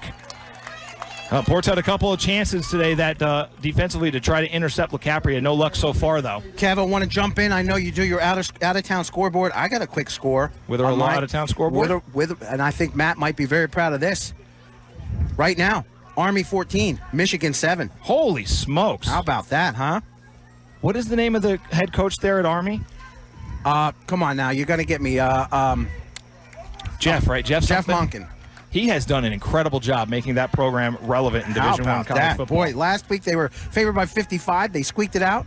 Now they're 14-7 over Michigan at the Big House. Second down play. Willens has it in space. Quick tries to get him. He's still on his feet, and he's brought down inside the 35-yard line. Won't have enough for the first down, but a nice healthy gain there for Jared Willens, the senior wide receiver for Pleasantville. Well, both teams on their passing, keeping it short, letting the receivers do the work after they make the catch. And both teams have some pretty decent receivers. That time, Willens with some positive yards after the catch. Bring up a third down now for Pleasantville. Third and about 4 for the Panthers. 8:52 on a running clock in the second quarter. No score between Port Jervis and Pleasantville. I want to give a couple quick shout-outs to some of our sponsors in just a moment. But first, here's the third down play. Halesworth, the lone back in the pistol. They'll throw across the field. It's incomplete, nearly intercepted off the hand of Jonas Riedhar. A little too tall for the junior wide receiver. We haven't had a score yet, but when we do, our extra points are sponsored by the Port Jervis Auto Mall, and our drive summaries are sponsored by Bucky's Taxi. More on them later, but right now it is a fourth down for Pleasantville. They tried a field goal earlier. I think they're a little too far outside to try it again here. So again, the Raider defense will be charged with coming up with a big stop. Sophomore quarterback Michael LaCapria starting to get comfortable in the pocket for Pleasantville. Port's defense, might have bent a little bit there, but they are coming up big when it's necessary. And when you're going to ask for a big play, fourth down now for Pleasantville. Out of the shotgun. Oh, there's a little miscommunication. They're going to throw. Got a man. Oh, it's incomplete. Some mix-up there. There was a miscommunication. It looked like LaCapria was supposed to hand off. He didn't. He rolled out, threw downfield to no one, and Port Jervis will take over on downs. And how about that? Port's defense, obviously the Panthers from Pleasantville, big mistakes there. Nobody knew what they were doing, going in the wrong directions. But Port's defense attacked the quarterback, but they still covered the man. They still covered the receivers. That's how you know you got some smart guys on the field. And the Pleasantville had to throw it right down the middle. Nobody's there. Turnover on downs. And just like that, the Raiders dodged a huge bullet. Yeah, the defense has bailed them out twice now after an interception and a fumble by the Port offense. 8.5 to go, second quarter. No score. Port Jervis working left to right. Stick around. We'll have the Copperworks Mechanical and Metal Thread Industries halftime show. We have a special conversation with new Raider head coach Damian Stryharski at halftime. Logan Hammock is back under center as the Raider quarterback. Takes the snap, and he's going to give it on the ground to Freddie Blue. Blue tries to sweep it out to the left side, and Harrison Halesworth is not having it. He wraps him up and throws him down behind the line of scrimmage. Too fast on the pursuit there by the linebacker Halesworth. And here's something. He's just a junior, big part of last year's team. He's also, Tommy, he's a diabetic, and he administers his own treatment during the game. That's a lot to handle, all the responsibility he has offensively, defensively, and his health. That is a compliment to him and his self-discipline. And, there are many players throughout. We have a coach on this. We have a trainer that looks like he's running from the home side to the away side. So there goes an official timeout on the field. But for him to administer that and take care of himself, that shows discipline, and that's hats off, compliments. So second down and 11 for Port from their own 23. Again, they'll hand it. No, it's a rollout pass to his left. Hammock. He's got a man, Zach Covert. He's still on his feet, tripped up. Nice open field tackle there for Pleasantville, made by Brennan McDermott to prevent Covert from getting to the sideline and getting a first down. It'll be third down instead. But again, a nice little rollout pass by Hammock.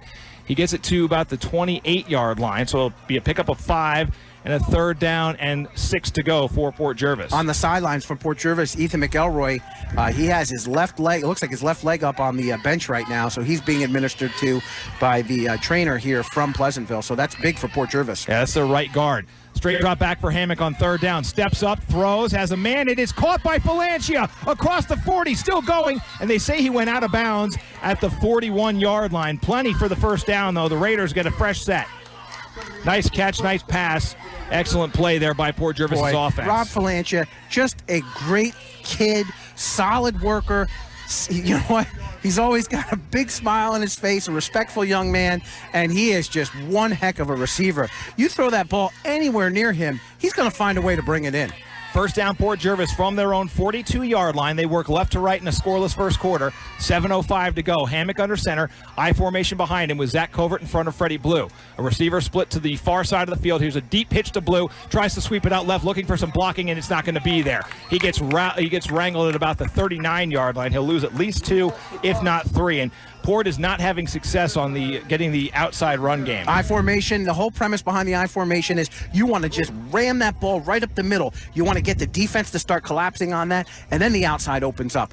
But when Freddie Blue gets the ball, he just wants to go outside. And, you know, there's a lot of green grass out there, but Pleasantville has a lot of green jerseys, and they seem to just go out there when Freddie has the ball in his hands. Yeah, the speed on the defensive perimeter for Pleasantville has been too much so far. 4 receivers set for the Raiders on 2nd and 12 from their own 39.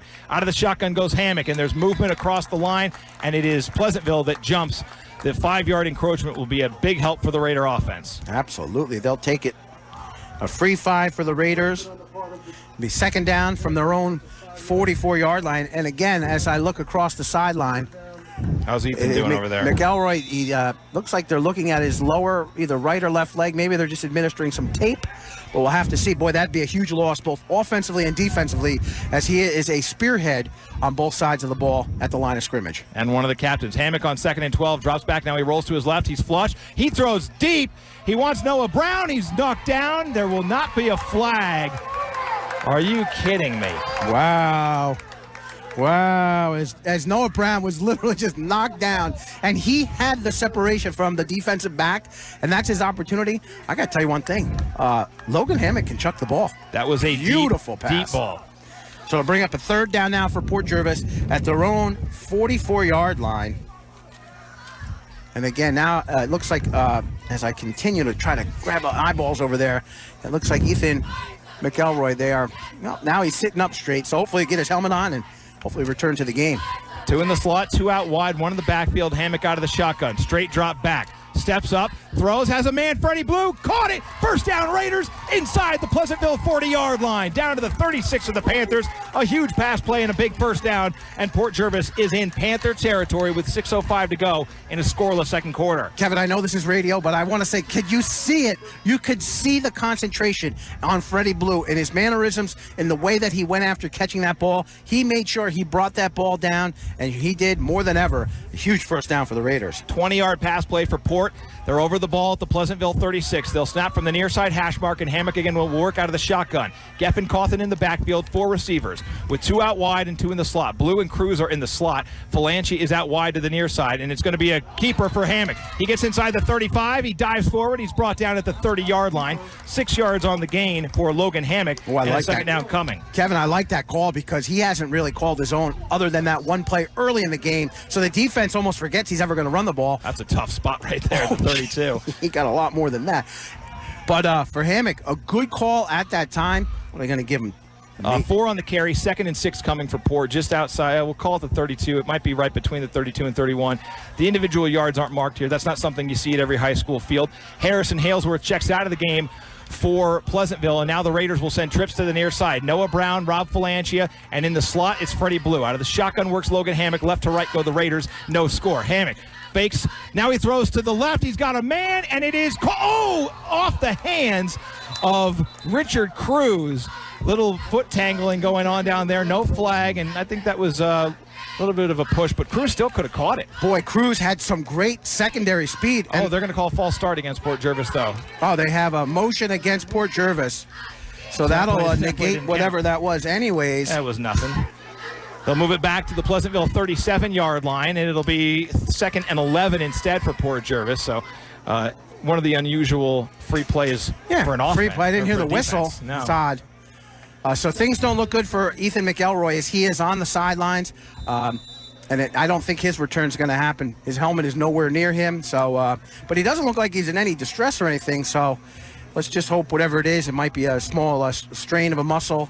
But he's definitely frustrated. So that's a huge loss for the Raiders. An interior line offensively is going to have to step up as they lose their junior captain. Out of the shotgun goes Hammock on 2nd and 11 from the Pleasantville 37-yard line. He rolls to his left. He's going to throw, and he heaves it downfield. He's got Cruz, incomplete. Cruz had to try to come back for that one. In coverage downfield for the Panthers was Brennan McDermott. The Raider faithful want a flag. They don't get one, and it'll be 3rd and long coming for the Raiders. That one, there's no penalty. I mean, the ball's underthrown, and Cruz is coming back. The defensive player, he still has a right to the part of the field as well. Yep. So that's just a high school football play there. But how about the time Hammock has to throw the ball? The offensive line is really making blocks, and Hammock's done a great job. You know, we talked about Brett Fuller being the kind of quarterback, the pocket quarterback who could step up into it. Hammock's been the guy stepping up into the pocket and throwing the balls. So taking over for McElroy is Nate Chambers. Actually, I think we got that. We got to square that away because I don't know if that's Nate on the left side. If they moved Nate over or not. Hammock on 3rd and 11. Oh, the ball is fumbled. The snap is fumbled. Hammock picks it up. He'll have to just fall on it.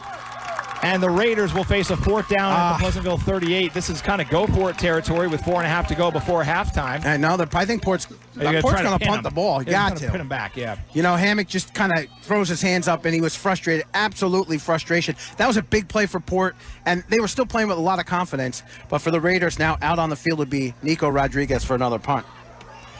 Well, that was a pretty promising-looking drive that's going to end in giving the ball back to the home team, the Pleasantville Panthers. Clock continues to roll. 4:05 to go here to scoreless second quarter. Our second quarter is sponsored by, well, it could be you. We have advertising space available in Raider football. Call 845-343-7400 and talk to Mary about becoming the second quarter sponsor of Port football. High snap. Rodriguez gets it, kicks it away. It'll be a deep kick. It'll be fielded at the 9-yard line by Willens. Elijah Shern can't quite get him down, but he holds him up, and now, there goes Willens. He's going to the far side. Brown tries to get him, and he finally is knocked out of bounds on the far side of the field. And a late hit on the field by number 17, and that was Aiden Canfield. A hit from behind on Costello, but no flag to be thrown there. Ooh, that was dirty. Boy. Sorry, Kev. It's getting a little dicey now. Punt. 3:34 to go here in our second quarter. Don't forget, we have the Copperworks Mechanical and Metal Threat Industries halftime show coming your way. At halftime, we will talk to Raider head coach Damian Stryharski. Pleasantville takes over 1st and 10, just ahead of their own 20-yard line. They'll snap from the far side of the field, and they will go.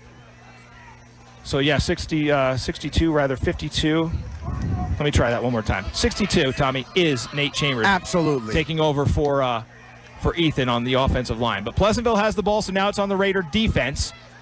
Out of the shotgun again will go the sophomore quarterback, Michael LeCapre. He will give this ball on the ground, hole on the right side. Nice effort there by Halesworth to bounce off the first tackle attempts, but he doesn't get much more after that as the Raider defense. How about that Raider D just really swarming in on Halesworth there. And that's a good team effort by the Raiders. I got to tell you what, coach on purpose didn't give us height and weight of our players, but Nick Sorelli out there, number 78, he is a monster on both sides of the ball, and he is an imposing player. He's playing the right defensive tackle position, and get this, that kid's only a sophomore. Yeah, they've got a lot of young talent on this Raider team. 3 minutes to go before halftime, nothing. LeCapria rolls to his left, looks to throw. He's looking downfield. He's flushed out of the pocket. Here comes the pressure. It's incomplete. Well defended by the linebacker Ryan Costello and the defensive back Cooper Hosan. They were kind of working in tandem there to make sure that play went nowhere. You're absolutely right. Costello with a heavy rush on the quarterback, and Hosan puts his hand out at the end, bats that ball away. Great defensive play by those two players. And for Pleasantville now, a 3rd and long, but that Port defense looking real strong. Quick substitution for the Raiders right now. Isaac Caetano now, 44, in on the defense for Port Jervis. So Port Jervis not afraid to mix things up on the defense with players and personnel as they need a big play here. Pleasantville 3rd and long. Third down from their own 24-yard line. Looks like about 7. They need just ahead of the 31, or just ahead of the 30, I should say. Boy, and Pleasantville just doesn't seem to know where they want to line up. It's May in front of Halesworth behind LeCaprio. LeCaprio is going to roll to his left and look to throw. I think he wants May. He throws downfield, and it's going to be incomplete. Intended downfield for Sean Muller, defended by Logan Zappolo in the defensive backfield. Logan gives up some size there to Muller, Tommy, but he was tough, and it is 4th down. These defenses today have been extremely impressive. That was nice defense from Zappolo. We've heard that name before in Port Jervis football. Absolutely. Logan is obviously getting his start here, or starting on the defense there in that play. Great play. And for the Raiders, coming out once again is Geffen Coffin, one of the sophomores, as he sets to get the punt return back. He's going to line up at his own about 39, 40-yard line. All things considered, Port should have the ball in very good field position. High snap to Jack Collins, but another booming, spiraling kick that Port will watch go out of bounds at about the Raider 47-yard line. So good starting field position. Tommy, they have 2.5 to play before the Copperworks Mechanical halftime show. No score and an opportunity, if they execute this drive well, to go into the locker room with the lead and not let the Panthers get the ball back. All right, the first game of the season is about feeling yourselves out, knowing where you need to be, how to play, feeling your opponent out. All right, enough of that. Now it's time to put some score on the board. Wow, look where they spot this football. Great spot for Port at the Pleasantville 46-yard line. Wow, so they're going to say they do that where they try to figure out where the ball is going to be marked out of bounds. And the ball is at the Pleasantville 40s. Wow. All right, the Raiders have to take advantage of this opportunity here. Falancia and Blue are receivers that are going to be split out to the near side of the ball. I see Noah Brown on the far side. Hammock will be the quarterback. He'll work out of the shotgun. Zach Covert, the lone back, alongside Hammock to his right. Here's the snap. Hammock, straight drop back. Protection, pump fake, throws deep. He's got Freddie Blue, and it's incomplete. He overthrows him just a little bit. Holy cow. He had Blue, Tommy. He pump faked beautifully, but he just put a little too much air under that one, and it's 2nd down. This field is also a baseball field, and that pass went down the right sideline towards the infield dirt. Kevin, Freddie Blue, I think we might have called his name in Little League a few years ago. Yeah, payout football back in the day. And football, as these kids, we've heard these names many years, as you and I have been around watching youth sports. And Blue was there, but Hammock just had just a little too much mustard on that. So it'll be a 2nd and 10 now from the Panthers 46. Raiders go left to right here in the second quarter, and Hammock again will work out of the shotgun. A 4-receiver set with 2 out wide and 2 in the slot. Straight drop back again. Hammock rolls to his left all day to throw. Throws over the middle. Falancia, incomplete, intercepted. Tipped by Falancia into Harrison Halesworth's hands, and Nate Chambers tried to tackle him, couldn't, and Halesworth is still going inside of Raider territory to about the Port 46-yard line. A 3rd turnover today by this Raider offense, and a late flag on the play, a 2nd late flag on the play, and now we have some tempers flaring near the Port Jervis sideline. The Raider coaches trying to keep their kids under control, and we will see what the outcome is of this flag. Tempers have been hot on both sides. Some late hits, all kinds of stuff. First week, jitters and nerves turning into tempers, and it's a personal foul that is going to go against Port Jervis. So Port Jervis losing a little focus there. And, these turnovers are a result of tip plays. So it's not like, you're throwing the ball right into the hands of the defensive player. And so for the Raiders, they just got to buckle their helmets up. Defense has been playing strong. Offense has had its moments, and they just got to return to focusing here. So they're going to add 15 yards on that. And it's going to be first down for Pleasantville, deep in Port Jervis territory. Oh, boy. The Raiders have the penalties that have been called against them have been really hurtful to their efforts. So far, though, on the scoreboard, the defense has held Pleasantville in check. No score in the game. 2:07 to go in the first half. Our extra points are sponsored by the Port Jervis Auto Mall. We'll tell you more about them in a moment if we have any extra points. The Raider defense would like to make sure that doesn't happen. LeCaprio out of the shotgun, right to left go the Panthers. Here's a sweep play, and this one goes to Strehard. He comes to the near side. Ryan Costello chases him down, and they go out of bounds. 2 Raider defenders. It's Zappolo and Costello who brings Strehard down. A lot of east and west on that run, and a very little bit of north, but Costello tracking from behind, made a big tackle. Pickup of about maybe 3 or 4 on the play. The Port Jervis Auto Mall at their pre-owned superstore Rico and his sales team will do whatever it takes to get you into a car that's right for you. Visit the Port Jervis Auto Mall on Kingston Avenue or online at portjervisautomall.com. Second and about 6 to go after a 4-yard carry on first down. And out of the shotgun goes to LeCapri. He looks to his right. He throws to his right. Got a man wide open. That's Willens. Willens will be tackled by Cooper Hosan at the Raider 20-yard line, rather. And that'll be a first down for Pleasantville. Clock says 1:50. The clock will stop as they move the chains for the first down. And the referee is saying, wind it up. Let's go. Let's get that clock going. Clock's still not ticking yet. Referee is demanding that it starts ticking. So it'll be a 1st and 10 for Pleasantville, deep in Port territory. Clock very slow to start. Panthers will be over the football at the far side hash mark. They go right to left, a 4-receiver set. Matt May, the lone setback behind sophomore quarterback Matt LeCapria. Straight drop back. LeCapria throws to his left, has a man wide open, and it's incomplete, in and out of the hands of Brendan McDermott, who had beat the coverage and had a touchdown pass but could not haul it in. Got to look good with the gloves on. Sometimes the gloves don't work, but there's going to be a penalty against Port Jervis as there's a roughing the passer call. You got to be kidding me. This is getting ridiculous. This is the same situation for Port Jervis now, where they shoot themselves in the foot with a reckless penalty being thrown against the defense. As the flags seem to only be flying in one direction here, but it'll be an automatic first down. It'll also be a half. They're going to mark it off. It'll be first down for Pleasantville. They're deep in Port territory. They're going to put that ball at the 10. Jason Cintron is back into the game. He spells Gabriel Parker for Port Jervis.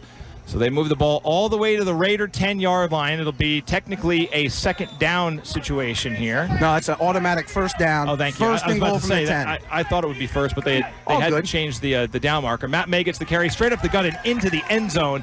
And the Pleasantville Panthers strike first on a 10-yard touchdown run by Matt May. And unfortunately, that touchdown was set up by a couple of really undisciplined penalties called against Port Jervis. Boy, well, anyway, the setting up for the extra point now will be Jared Willens. We told you about the Port Jervis Auto Mall. They are sponsoring our extra point today and every week during Raider football. 1:19 to go first quarter, and it is the Pleasantville Panthers setting up for the extra point. And their 12th man sprints off the field as Willens gets set to kick out of the hold of Michael LeCapria to try to make it a 7-0 Pleasantville lead. Here's the snap, low snap, the hold, the kick is up, it's blocked, and it is no good off the crossbar. And so the score will remain 6-0. A minute 19 to go before halftime. We'll send it back to the studio for a 30-second break. More Raider football after this on WDLC, presented by Operation PJ Pride. The cold weather is coming, so make sure your home or business is ready with Copperworks Mechanical. Copperworks dominates the heating needs of the tri-state area. They build heating systems to your comfort, specializing in hydronic and radiant heat. No one matches the quality you'll get from Copperworks Mechanical. But don't take our word for it. Check them out on Facebook to see pictures of their work. Copperworks Mechanical also offers creative metal designs and custom fabrications for your home or business. Dominate the cold weather with heating solutions from Copperworks Mechanical. This is Port Jervis High School football on WDLC. And that one out of bounds was so bad early. Port Jervis is down 6-0 with $1:19 to go before halftime. Taking a look at the Buc-ee's Taxi Drive summary. Do you need a ride? Let Buc-ee's Taxi drive you. Dial 845-856-3544 for Buc-ee's Taxi, serving the entire tri-state area with local and long-distance taxi service. Well, following the second interception thrown by Logan Hammock, Pleasantville needs just 3 plays to go 33 yards in 48 seconds. A 10-yard touchdown run by Matt May, a junior. Extra point was no good, and it is 6-0. As the Panthers set to kick it away, it'll go on the ground. It'll be fielded at the 14-yard line by Elijah Shern. Shern will get across the 25. He'll go to the far side of the field, and here comes another bad penalty as Shern cuts back across the 20. He's to the 25, still going. He cuts back again and is finally brought down at the 31-yard line, but there's a flag. And I'll tell you what, Tommy, it's feeling now like if the Raiders look at somebody the wrong way, they're getting flagged. They're going to call another penalty against Port. This is getting out of hand. Well, it's one thing to play against the opponent of 11, but they're going to call a block against the return team for Port Jervis. So they'll move Port Jervis back. At least it wasn't a roughing the passer or an out-of-bounds penalty, both of which were pretty ridiculous. This is a contact and collision sport. Well, the Raiders have hurt themselves again, and they will have a big field in front of them if they're going to try to get this thing even before the break. It seems like we were just talking about how Port had 2.5 to try to take a lead to the locker room, and now they find themselves down 6-0 after an interception that was a tipped pass. Port's thrown 2 interceptions, and they have fumbled it away once. 3 first-half turnovers. So, in a sense, maybe they're lucky they're only down 6-0. Tommy, the defense has been doing a pretty good job. They broke down a little bit on that last drive, but they kept getting penalized. That's the hardest thing. Port had a touchdown taken back on a penalty, and then these penalties late in the second quarter. It's been a good football game. Maybe not most perfectly played game, but a good contest between 2 teams of 11, now being dominated by the boys in stripes.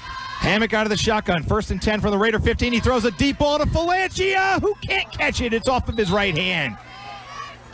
Oh, boy, that was a nice-looking throw by Hammock. He's thrown a couple of really good-looking deep balls and just has not been able to connect. He started the game 7 for 7 and then has struggled a little bit since then, a couple of interceptions. Well, I'll tell you what, Jared Willens, 9, he was toasted on that play by 9 for Port Jervis Faggione. Faggione just got right behind him, and the ball was just a little overthrown. Faggione now getting back to the huddle. Remember, he ran that 75-yard touchdown, and that got called back on a penalty. Never once did he come to the sideline. So the kid's got plenty of energy. Freddie Blue and Faggione are split out to the near side. Shern is split out to the far side. Straight drop back for Hammock. He's going to throw again. No, he's going to run. He's got some room. 15, 20, 25, 30. And he's still on his feet. Logan Hammock across the 30 to the 35-yard line. And a Raider first down. Big run by the senior quarterback. He saw he didn't have anything downfield, and he took off. And there are whistles here. Port will call timeout with 45 seconds. We'll keep it here in the booth, which is more of a platform today. It's a beautiful facility here in the town, in the village of Pleasantville. They apparently are scheduled to have a proper press box for next season, but they have brand new set of bleachers here. One side of bleachers at the field. The other side just has the benches for the home team. And then on top of the bleachers is the 35-foot wide platform that we are broadcasting from today. Alongside Tom Faggione, I'm Kevin Halpenny. Andy Morales is in our studios. Thank you so much for joining us for kickoff for Raider football here in 2019. First game of the season for Port Jervis. Our Raider broadcast brought to you all season long by attorney Matthew D. Withrow, IF Metallic Insurance, Copperworks Mechanical, Metal Threat Industries, the Port Jervis Auto Mall, Bucky's Taxi, Bon Secours Community Hospital, Orange West Realty, Gray Parker Funeral Home, Little Pediatrics, Masters Pest Control, attorneys David Bavoso and Glenn Plotsky, and the title sponsor for our 2019 season, Operation PJ Pride. Here's one for you, Kevin. For Pleasantville, Matt May, 27, to the sidelines now. He got a big scrape on his elbow, and the referees made him come to the sideline to get taped up. So that's a big loss for Pleasantville, as he's been on both sides of the ball for the Panthers. Let me see if the Raiders can take advantage. Raiders are going to throw again. Hammock steps up. Now he's going to take it himself. Now he's going to be sacked from behind by Collins. Was that Collins who brought him down? And the ball, now the clock continues to tick. So it'll be a 2nd down, and he picks us up 2 on the play. He'll take it to the 37, 2nd and 8 coming up, and he'll spike it with 25 seconds to go. The Raiders, they have 1 timeout left, and they're going to save it for maybe the next play. For halftime?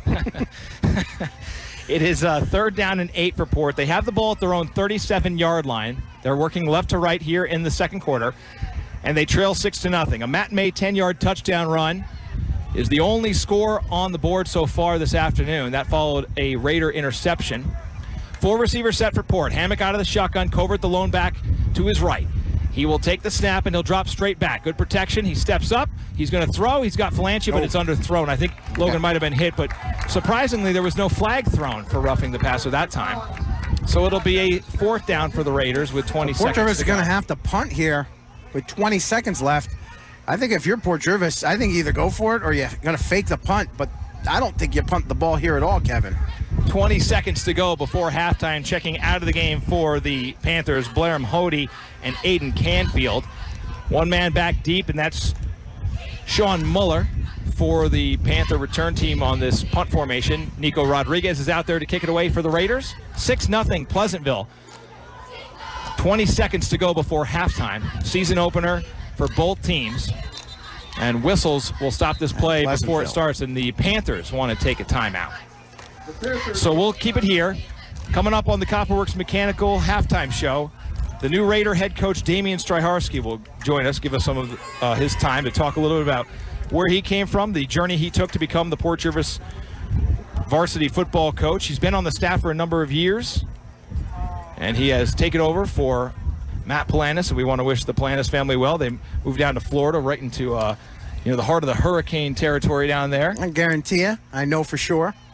I know at least Erica's listening. She sent me a message, and I hope Matt's listening too. Matt and Erica are in Florida. We wish them all the best. Matt and I graduated high school together. He was our quarterback. He was our leader. And, I told him over the summer, I said, Matt, it just won't be the same without you, being part of Port Jervis football. So we wish him all the best. Raiders facing a 4th down. They have the football at their own 35-yard line. Or check that 37-yard line. They're in a punt formation with junior Nico Rodriguez just ahead of the 20 to kick it back to Pleasantville. The Panthers lead it 6-0 on the strength of a 10-yard touchdown run by junior Matt May. Costello's in that blood bank, and he's tough. Let's see if maybe they go to fake with him. Whistles blow, ready to go here. Long snap coming to Rodriguez. Here's the snap. It's high. Rodriguez grabs it, kicks it away. It's a low kick, and it's going to go out of bounds about midfield. We'll see where they mark that one off. And so Pleasantville will have 14 seconds. They have a timeout left. They have a 6-0 lead. LeCapria, the sophomore quarterback, has thrown a lot, Tommy, but they've had most of their success running the ball. So you wonder, are they going to try to do something here, or are they going to be content to take a 6-0 lead to halftime? 14 seconds left. The wind's blowing directly into the face of the quarterback. I don't know about... I think that, why not? You got 14 seconds. Give it a shot. 6-0 Pleasantville. Panthers with the football. Right to left they go in the second quarter. Just 14 ticks to go before halftime. 4 receivers set. Check that, it's a 3-receiver set. 1 in the deep slot, so I guess you could call it 4. LeCapria will look to his left and throw to his left. He's got Willens. It's tipped and incomplete. Logan Zappolo tried to swoop in there and make something happen. Elijah Shern in the coverage too. But Willens was open. These quarterbacks are starting to miss a little bit here. Well, that wind is definitely picked up, and this is a big, not just is it a big, obviously it's a football field, but there's a lot of open space around the football field. There's not steep seats on the other side, not a lot of buildings. It's not next to a school. So when the wind is blowing across this big field, it's running right onto the football field. And so for LeCapria, he's throwing into the wind. But Port's defense, the secondary, this is your time. You know what? You want to make sure you cover your man, but that ball's lobbed up there. Go after it. They're snapping from the Port 46, by the way. We were speculating about the spot again. So LeCapria is going to throw across the middle. He's got a man wide open, wrapped up immediately by Elijah Shern. It was caught by Jonas Sreedhar, and Pleasantville is going to take their last timeout with inside of a second to go. They get 4 timeouts? Right? I thought they already used all 3. Well, maybe they gave them 1 back. So they're going to use a timeout. It'll be 3rd and about 1 now for Pleasantville, as they're going to put that ball at the... I don't know, man. The 37. It should be the 37. It's weird because the spot of the football is where the first down marker is. The third down marker is about a football length behind that.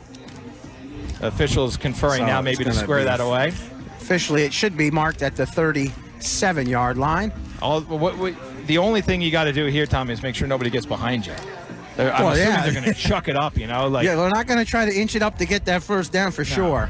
This is a bomb to the end zone right now. But for Pleasantville, you have to be smart too. You're only up 6-0. You got to be smart in that. Okay, either we go for broke, and it goes into the end zone for a touchdown, or it's intercepted in the end zone, no return, or batted away. You don't want to try to throw something across the middle that could be tipped and bounced in the hands of a defensive back, because then the next thing you know, it can easily go the other way, and that just changes the whole complexity of the game. Ethan McElroy is back up on his feet, by the way, on the sideline, but he is without the right shoe on his foot. All right, 3rd down play. LeCapria is going to throw. He throws over the middle. It's incomplete, and that will bring the first half to an end. So it's Pleasantville 6, Port Jervis nothing. We'll send it back to the studio, and we'll come back with the Copperworks Mechanical halftime show here on WDLC. Hey, do you need a ride? Dial 845-856-3544 for Bucky's Taxi. They serve the entire tri-state area with local and long-distance taxi service. Now, whether you just need a ride to work or maybe your family needs a lift to the airport, Bucky's Taxi can get you where you need to go. Bucky's Taxi takes great pride in their transportation service. That's why they keep their cars clean and their drivers safe. The next time you need to be somewhere, call Bucky's Taxi, 845-856-3544. What is Operation PJ Pride? We are a team of people committed to reducing substance abuse and its negative impact on our community. Just like you, we are tired of the statistics and the bad news. Just like you, we want to make a change. We love our community and we are working hard for our community to change perceptions and to change the environment around us with the shared goal of winning the battle against substance abuse. Visit us on Facebook and at our monthly meetings to find out more about Operation PJ Pride.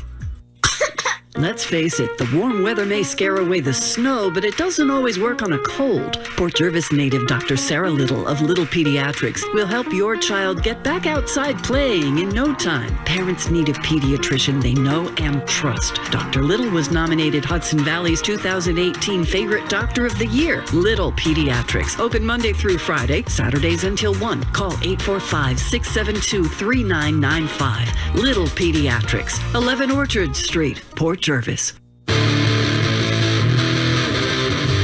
This is Port Jervis High School football on WDLC. And now, the Copperworks Mechanical and Metal Threat halftime show. Port Jervis trails Pleasantville 6-0 at the break here at Parkview Farrows Field in Pleasantville, New York. We're down in Westchester. Port Jervis visiting a Section 1 opponent. First time since I've been broadcasting that they've played a team from out of the section, and they are down 6-0 at the half. The lone score in the game, a 10-yard touchdown run by junior running back Matt May. The extra point was no good, and that's why we stand at 6-0. Well, the cold weather, it's starting to feel like fall. I know it's officially not autumn just yet, but the cold weather is coming, so make sure your home or business is ready with Copperworks Mechanical. Copperworks dominates the heating needs of the tri-state area. Call 845-499-8662 for Copperworks Mechanical. Joining us now, the new head football coach at Port Jervis, Damian Stryharski. Damian, thank you so much for giving us some of your time. So first season for you as the head coach here at Port, not your first season overall at Port, I know that. Before we get into the nuts and bolts of this team and this game against Pleasantville, I kind of wanted to get a little background on you. Did you grow up in the area? I grew up in Milford, Pennsylvania, right over the border. Went to Delaware Valley, played from 96 to about 2000. From there, went on to play at Lackawanna College and a little bit at East Stroudsburg as well. Been around the area, so I know the history and culture of Port Jervis. Did you know that you were going to get into coaching? Yeah, actually my background, I always loved sports. I got my degree in exercise physiology, health and physical education. One thing I always wanted to do was just coach. I knew that was my passion, really what I love to do. What position did you play in football? It's funny, the guys laugh at me because they look at me and I tell them offensive line, defensive line in high school. Okay. And when I went to college, way too small for that, so I played some outside linebacker. Now, how long have you been coaching here at Port? When did you get started over here? About 2011.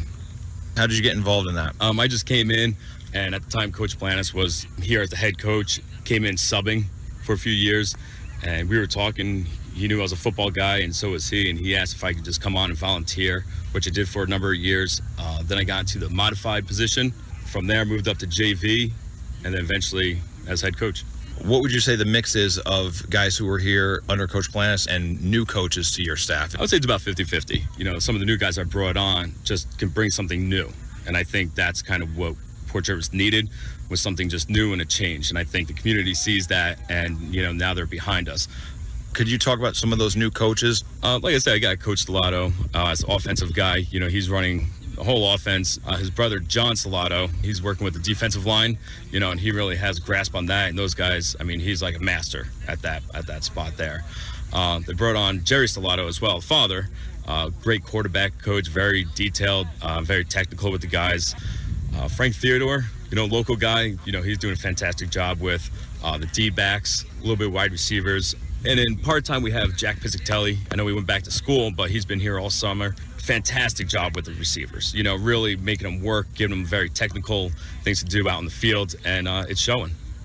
You mentioned getting the support of the community. Obviously, as a guy who played at DV, you're right on the other side of the river, you know what football means in Port. Do you feel like that adds to your responsibility of what you want to do here? It does. It adds a lot of pressure. I have people coming up to me, I don't know really who they are, and they're just saying, good luck with the season, coach, and, thank you. I mean, people know, but there is high expectations. I know Port, I've been around, and I'm very dedicated to Port Jervis.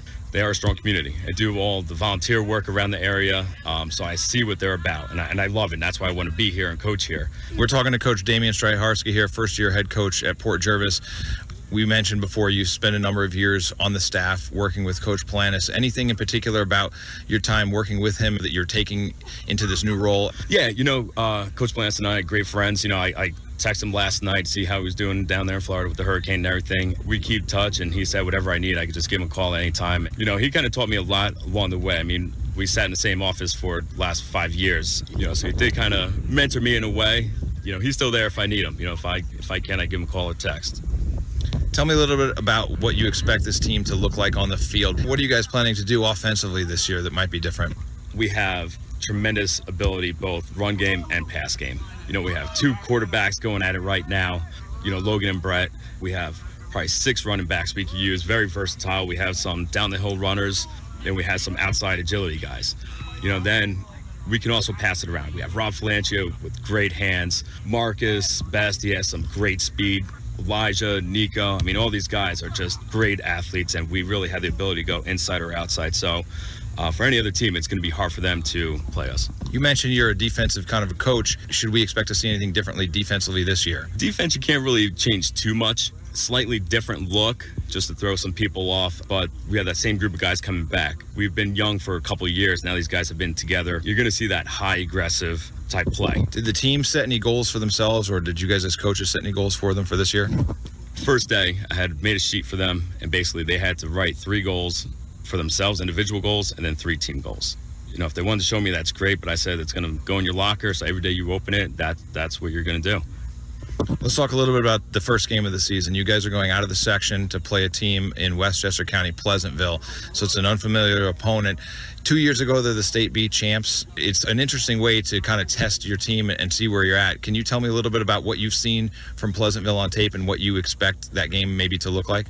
Everyone knows they're 2017 Class B state champs. I want to come out with a challenge. I know they're very good. I want us to come out with high expectations and then just have a dogfight from the beginning. That will really show our resilience as a team and a family and what we can do. And I think if we come out with a win, we're going to do that. Any particular thing that they do that you guys are, primarily focused on, or, if you had to boil it down to what does Port need to do to beat this team? What are some of those matchups that are going to be key?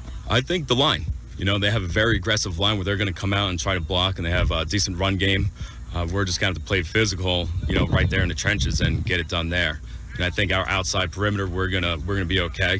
Like I said, our defensive backs, excellent. Linebackers, we got Trey and Ryan right there. Our line is very good, but they're going to have a fight on their hands. So you have 4 captains. You have senior Rob Falancia and then 3 juniors, Trey Wilkerson, Ryan Costello, and Ethan McElroy. What about those 4 guys stood out to you and their teammates, when it came time to pick captains? That was a long debate between the coaches and I. But these 4 guys, we felt really had the voice of the team. They could talk to anyone, ask them to do things, and they were the ones who really led by example, and that's what they've shown all summer. Just a couple more questions for you, Coach. You mentioned the coaching staff, the kids, the community. What about your family? What kind of support have you gotten from your family for this new endeavor?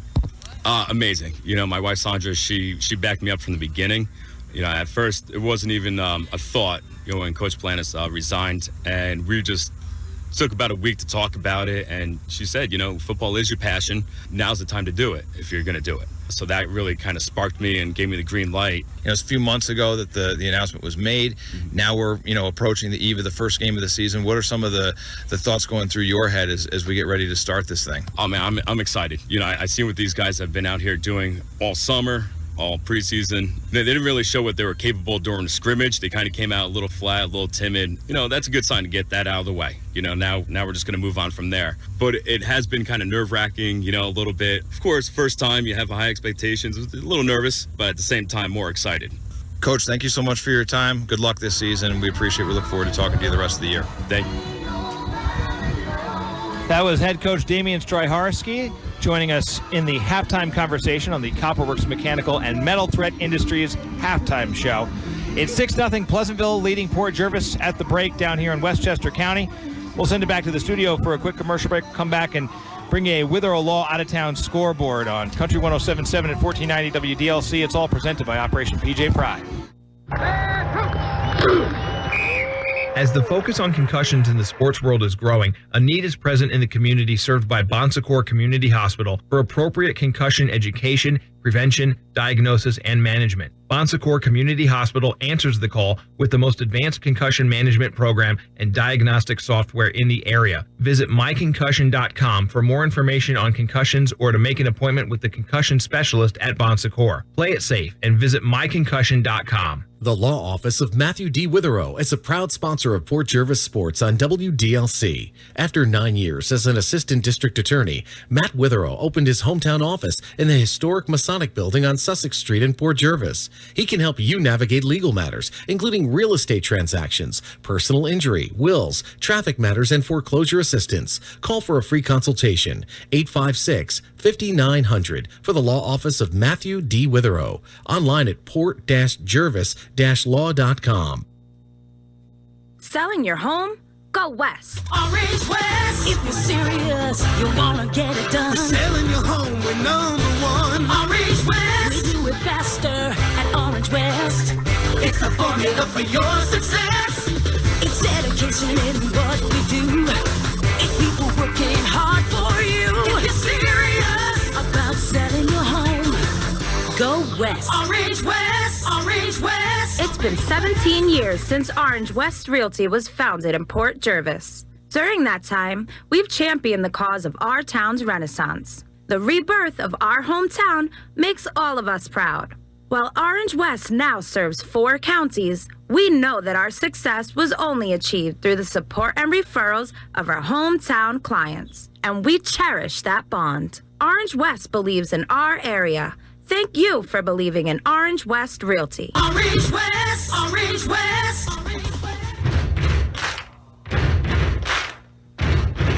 This is Port Jervis High School football on WDLC.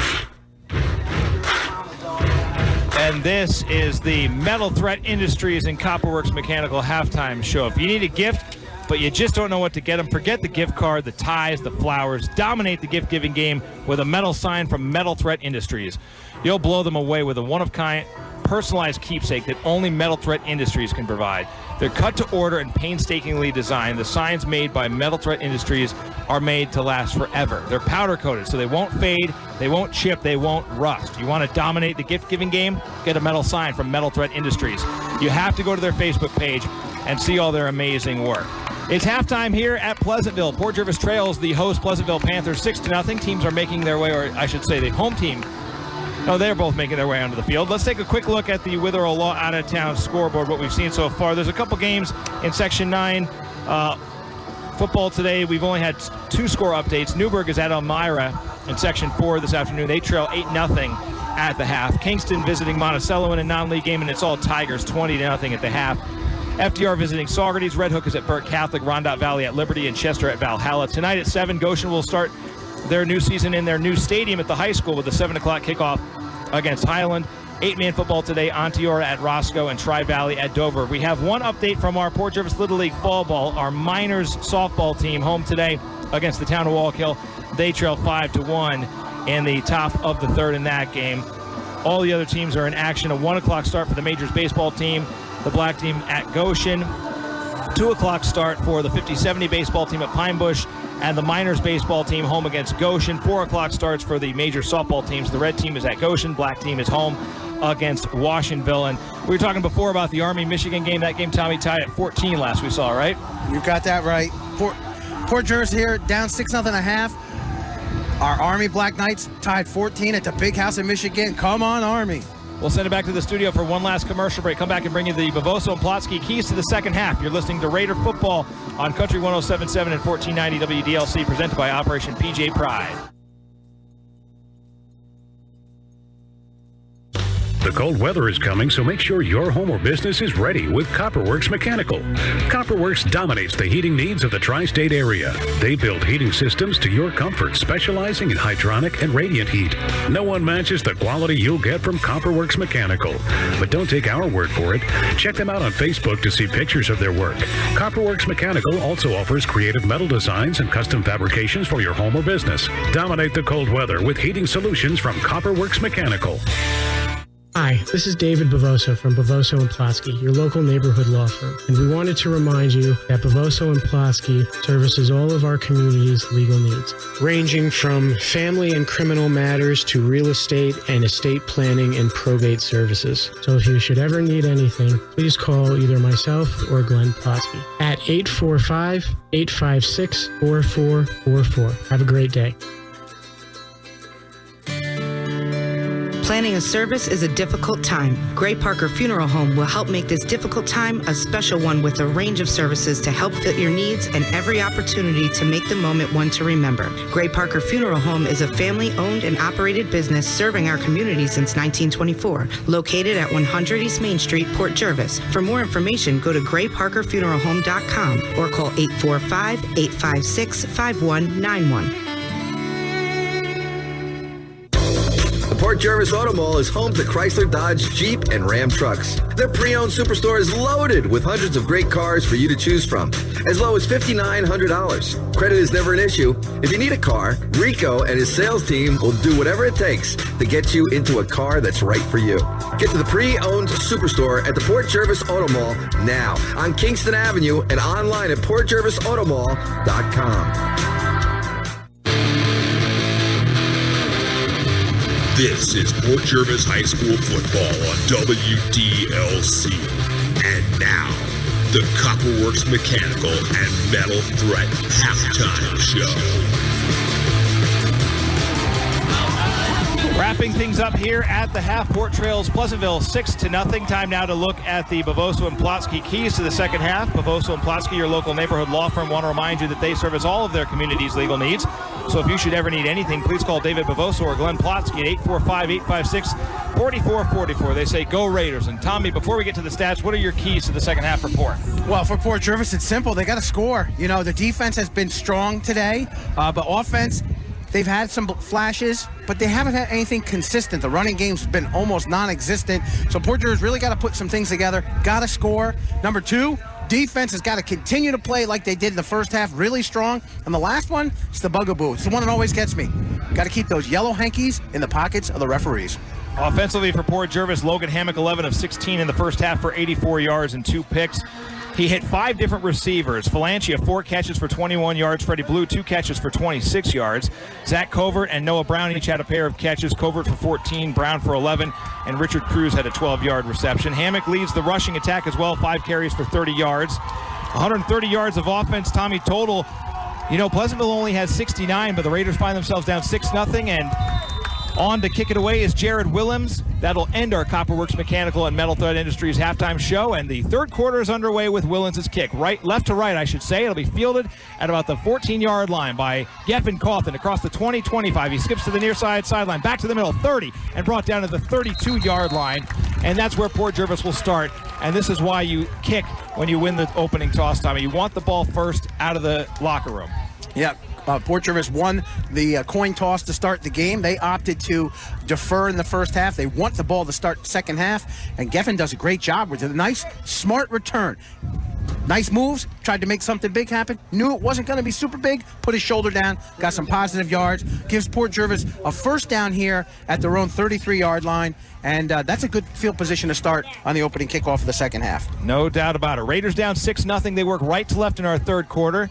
Noah Brown is one of the receivers split to the near side. 2 receivers to the far side, Rob Faggione and Richard Cruz. It is a 2-man backfield alongside Logan Hammock, so a total of 3. Zach Covert, and we have somebody is running across the far side of the field. One of the we're waiting for coaches. The game ball here. Each team's responsible for their own brand of football. So Port Jervis's footballs, maybe they were putting a little more air in them. Covert and Freddie Blue are in the backfield with Logan Hammock, a 3-receiver set. Port over the football at their own 34-yard line. 1st and 10 to go, Raiders. Going right to left. Hammock will take the snap and give it to Freddie Blue. He fumbles it. And on top of it is Pleasantville recovering the football for the Panthers is Blairham Hody. The Raiders have turned it over for the 4th time today, and again giving Pleasantville great field position. Tommy, the first snap of the second half, you give it back to the opponent. That is not going to make the coaches happy. Zero excuses for that. It's just a lack of focus, a lack of discipline. That handoff between the quarterback and the running back has to be so rhythmic and fluid that you can do it with your eyes shut. That time, eyes were wide open, and the ball popped right out of Freddie Blue's hands, and it's 1st and 10, the Panthers deep in Port territory. Here comes Michael LaCapria, left to right go the Panthers I formation. He'll give it on the ground to Harrison Halesworth, who'll be wrapped up at the 30-yard line. He'll get about 3 on first down. This drive started for the Panthers at the Port Jervis 33-yard line. Tackled on the play for Port Jervis is Isaac Catano, number 44. A nice hit there. So for Port Jervis' defense, they came out of the huddle, or out of the halftime thinking, all right, offense will get things started. Maybe we put some crooked numbers on the board. But boom, just like that, they are put right onto the field and asked not only to go on the field, but come up big now as the Panthers for Pleasantville. Ball's being marked at the 31-yard line. So a pick up a 2 on the play. 2nd and 8 coming for Pleasantville from the Raider 31-yard line. The Panthers go left to right, 11 minutes to go in the third quarter. The clock is running. Willens goes in motion, and there's motion in the backfield. Harrison Halesworth, a deep pitch, comes to the right side, and he's wrapped up and brought down. Ryan Costello and Cooper Hosan on the hit, and there's a late flag. Are you kidding me? This better go against Pleasantville. That was ridiculous. Hit late on the play is Gabriel Parker, 52. He got speared on the side. That was just a total dirty play. 10:47 to go, third quarter. And he's not happy. He's coming to the sideline, and he's got an injury to his right side. And, it's one thing to hit late, but now you have a player coming off the field injured, and there is zero excuse for that. That's the kind of stuff that gets somebody thrown out of a football game. Bryce Horner has checked into the game for the Raiders as the officials continue to discuss what the outcome of this penalty is going to be. It's a personal foul face mask that's going to go against the Panthers. 6-0 Pleasantville. They'll march it back, and it looks like the 15-yard variety here. And they'll bring it all the way back to, I think it'll still be, let's see, they'll put it at the Port Jervis 41-yard line. That's where we'll call it here.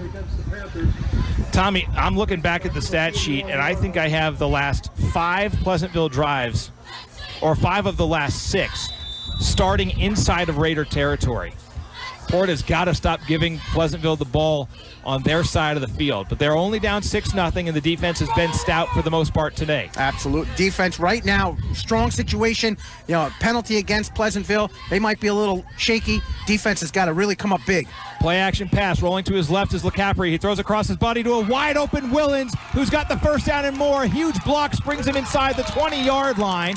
Willens was wide open over the middle of the field, and the Panthers are using that senior weapon more and more here as the game goes on. Well, Parker was hurt on that play before by that late hit, or face mask as they called it, and you wonder if the personnel changes, Pleasantville took advantage of that. But a huge first down deep in Port territory. That ball's at the, what do we got, 17? They have it, I'm going to say the 18-yard line. Inside the Raider red zone, you're listening to Port Jervis football on WDLC Port Jervis. 10 minutes to go in our third quarter. Pleasantville with the ball and a 6-0 lead. They're over it at the Raider 18. Out of the shotgun goes LaCapria. He will hand this one off to May. May tries to bounce it out to the right side. Trey Wilkerson's not having any of it.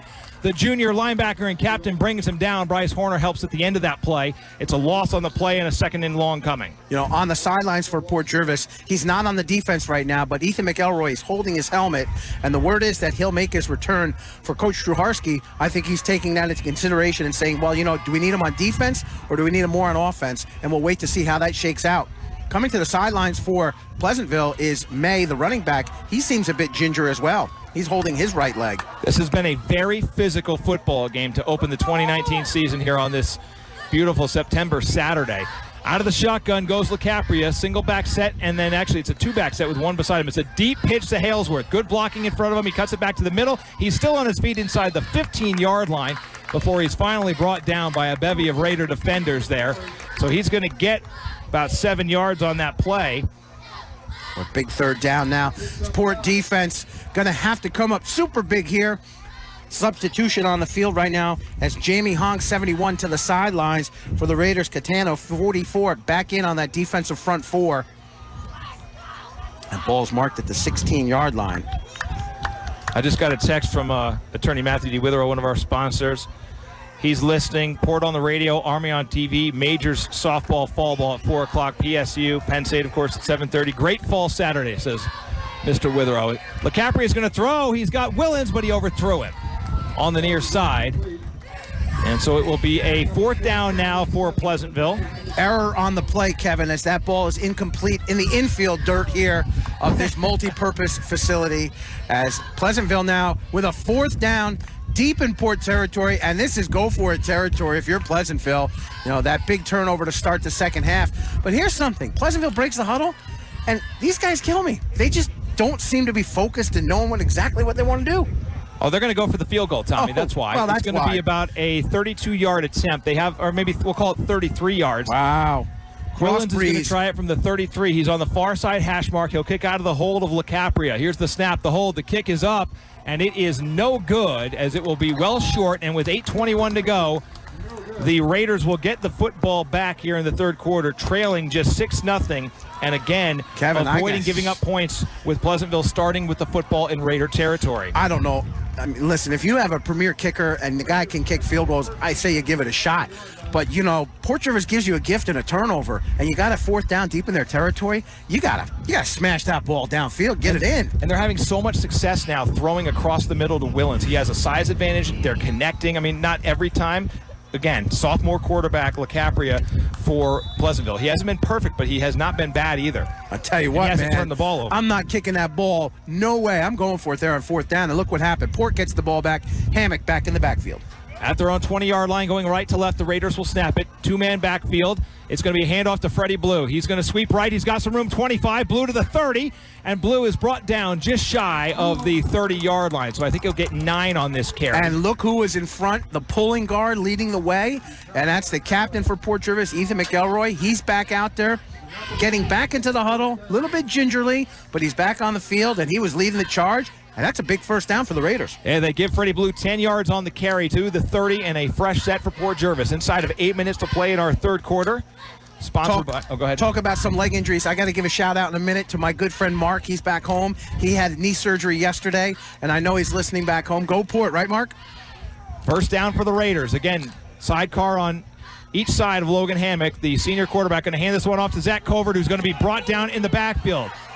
Oh, my goodness. 3 green jerseys penetrating the backfield, and a huge loss on that play for Zach Covert. He's going to be brought back all the way to the 20-yard line. A 10-yard loss for the Raiders, and a 2nd and 20 coming up. Okay, it's all linear. This field has lines that go across the field, and they don't have lines going up and down the field.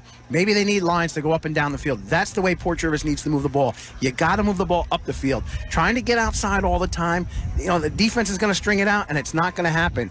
And as much as Zach wanted to get to the outside was closed. Got to put your shoulder down and get what you can get. 2nd and 10 coming for the Raiders. They go right to left, down 6-0 with 6:50 to go in the third quarter. Hammock takes the snap, straight drop back. He looks to his right. He's going to throw to his right. Throws over the middle. It's incomplete. Intended for Richard Cruz, but it hit the dirt before it got to Cruz, so it'll be 3rd down and 20. The Raiders, who had a ton of confidence offensively early in the game, look like a different team right now. Hammock on that play did the check off to the running back who was out in the flats, and then he just threw it downfield. And it was one of his first passes tonight, this afternoon, I should say, where he short-armed it. Didn't throw it far, and it was more than 5 yards short on the play. So it brings up a 3rd and long now for Port Jervis for the offense, as the Raiders really need to, got to put some focus together here on this offensive drive. They've had a couple of plays, Tommy, today that were more than 20 yards, so their offense is capable of getting this 1st down. 3rd and 20 for the Raiders from their own 20, and they move. Who is this flag on? Both sides pointing at each other. I'll take a bet where it's going to go. Yeah, I mean, if you've learned anything from listening to the broadcast of today's game, it's that when in doubt, the Raiders are in the wrong. Oh, it's offsides against Pleasantville, so we kind of little reverse psychology there. Well, it's a +5 for the Raiders. They'll move the ball to the 25-yard line. Port Jervis gets the rehuddle. Logan Hammock says, guys, let's bring it in and let's talk again about what we're going to do. And the Raiders do break the huddle. Come on, lock it down, dude, let's go! Last conversation was between Richard Cruz and Logan Hammock. Cruz split out left. Let's see if he goes that way. 4 receiver set. 3rd and 15. Straight drop back for Hammond. Good protection. Now he rolls. He's flushed out. He's going to be sacked. He's still going, and he's going to be brought down about the 27-yard line. There's no hit on that, though, huh? No flag on that play. So fourth down now for Port Jervis. And for Pleasantville. And they give him 3 yards there. For Pleasantville. Check that. Jack Collins, 52, coming to the sidelines very gingerly. He's not only both offensive and defensive player, he's their special teams guy, their punter. And he's coming off definitely in a little bit of discomfort. Don't want to see that. So fourth down now for Port Jervis. And Raiders are going to have to punt just halfway through the third quarter. 6-0 Pleasantville. The Raiders just set to give it back to the Panthers. Nico Rodriguez is just ahead of his own 10 on the infield behind where second base would be on this baseball field that's in the southwest corner. Short but high punt, end over end. It'll go inside of Pleasantville territory, and the Raiders will down it. Ethan McElroy on the special teams will down it at the Pleasantville 48 or 49-yard line. And so another short field the Raiders give to the Panthers. They have only suffered 6 points to this at this junction, Tommy, but you just wonder how much longer they're going to be able to keep doing the same thing over and over again. Well, the turnover to start the second half was not a good way to get things moving, but Port Jervis bounced back from it. Offense there, like you said, other than the penalty, really not moving the ball other than the first run by Freddie Blue. So for Port Jervis's offense, a little more consistency. You got to put together a couple of first downs. And when you put those first downs together, what do you start building? You build that confidence, and that confidence just spreads like wildfire. So Pleasantville takes over 1st and 10 at their own 48-yard line. They go left to right in the third quarter. They lead at 6-0. Again, LaCapria out of the shotgun. Going to hand it off to Halesworth. Straight up the gut he goes. He's wrapped up. And after a gain of about 3 yards, first hit made by Gabriel Parker, and then Ryan Costello cleaned it up. Nice to see Parker back on the field. Costello on the tackle, along with Nick Sorelli, 78. So Pleasantville moves the ball into Port territory. We'll give them a 3-yard pickup. 2nd and 7 coming for the home team. 5:13 to go on a running clock in the third quarter. 6-0 Pleasantville. Panthers have the ball again. They have not put up a ton of offense on Port, but they have the only points in the game. And at the end of it, it's pretty much stating the obvious, but that's all that matters. And again, LaCapria out of the shotgun. 4 receiver set. He's going to throw to his right. He's got a man. Wills is picked off. Elijah Shern steps in front of the pass and intercepts it. The junior. A huge turnover for Port Jervis. The first time they have traditionally turned over Pleasantville today. They went to that well a few too many times, and Elijah Shern was ready for it that time. It is Raider football, and there's another flag on the field. You have got to be kidding me. Oh, boy. It's going against, it's a false start penalty. This is the second time they've called a motion penalty and let the play go. This isn't the NFL. So Port Jervis gets a huge interception by Elijah Shern, the junior. Boy, he jumped that route, was in the air, made a great catch, moved the ball up to about the 46-yard line, and Port Jervis gets the ball now 1st and 10 on their own 46-yard line, and this is the spark that the offense needs. They needed this offensive, or the spark, to say, all right, defense helped us out. Now let's show them that we can respond in kind. And look who's at quarterback now for Port Jervis. First time today we see the sophomore, Brett Fuller. 4 receiver set, straight drop back. Fuller going to step up. He's going to keep going. He's going to take it himself. He's hard to bring down. Boy, he threw over the line of scrimmage there.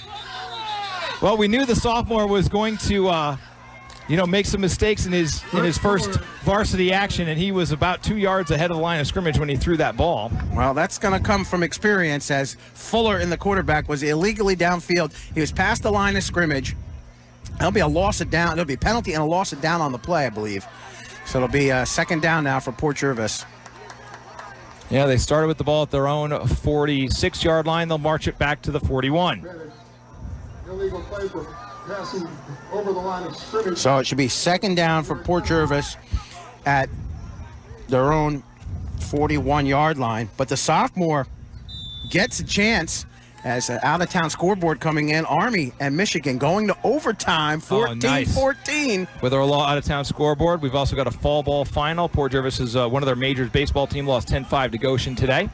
2nd and 15 for the Raider football team. High snap to Fuller. Straight drop back. He steps up. He looks downfield. He throws. He's got a man caught.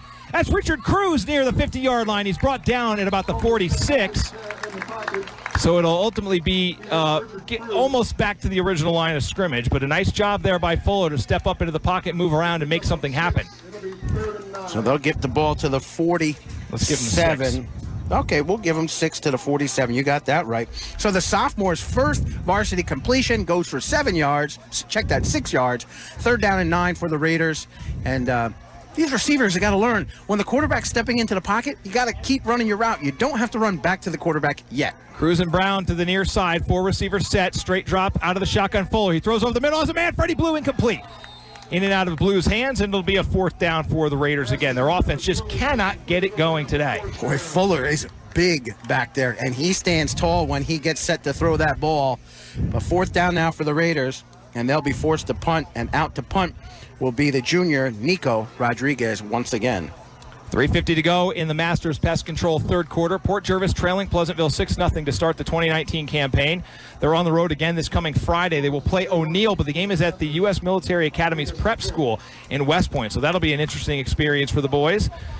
And as Tommy mentioned, junior punter Nico Rodriguez is on the field. He'll kick it away from about his own 35. Chest-high snap. He gets it off a big punt from Rodriguez. This is the best punt of the day by far. And Marcus Best will down it at the Pleasantville 22-yard line. Great job there by the junior Rodriguez. The Raiders playing the field position game successfully for the first time in a while after a handful of turnovers. And here's what Port Jervis needs. You know, offense got a little stalled there. Great. Get a great punt from Nico. Now your defense comes out and says, hey, we pin these guys deep. Now we come out and we get 3 and out, get that offense back on the field. And it's those types of things that can build confidence on the football team. So Pleasantville at their own 23-yard line, we'll call it. 1st and 10 Panthers. They go left to right in the 3rd quarter. They have a 6-0 lead. It's a 10-yard touchdown run by Matt May, the game's only touchdown. LeCapria out of the shotgun. Man in motion is Sreethard. They're going to give it on the ground to the running back, and there's nothing there for him. The Raider defensive line collapses. Oh, yeah. And nowhere to run for the running back for Pleasantville. Was that Halesworth or was that May? That was Halesworth. And on the bottom of the play is Eric Quick, 24 for the Raiders, stepping up. So nice play by that Port defense. That's what you want. You want that team defense coming out there in that first play and shutting down this Pleasantville offense. I got to tell you, Pleasantville's up 6-0, but their offense has played sometimes with great confidence, but more times than not, they've just been all over the place. 2nd down coming for the Panthers, as they have all afternoon, with the exception of a handful of plays. They're out of the shotgun. The sophomore quarterback, Michael LeCapria, one man to his right now, a man in motion. That's Sreethard. Rolls to his left as LeCapria looks downfield, dances, looks to his right. He's in trouble, getting flushed out. He throws the ball. It's up, and it's caught. What a play by Sreethard there on the far sideline to come back and give LeCapria somewhere to go with it. On the sophomore, Nick Sorelli was in on the heavy rush from the right side, but LeCapria was able to kind of use his footwork to gain an advantage over the big Sorelli and make a beautiful pass downfield. So to pick up about 7 or 8 on the play. 3rd and short now for Pleasantville. Boy, that was a huge play for the Panthers, making a 3rd and long into a 3rd and short here. Great protection by their offensive line, too. Sorelli had that nice outside rush, and LeCapria was able to just kind of keep him at bay.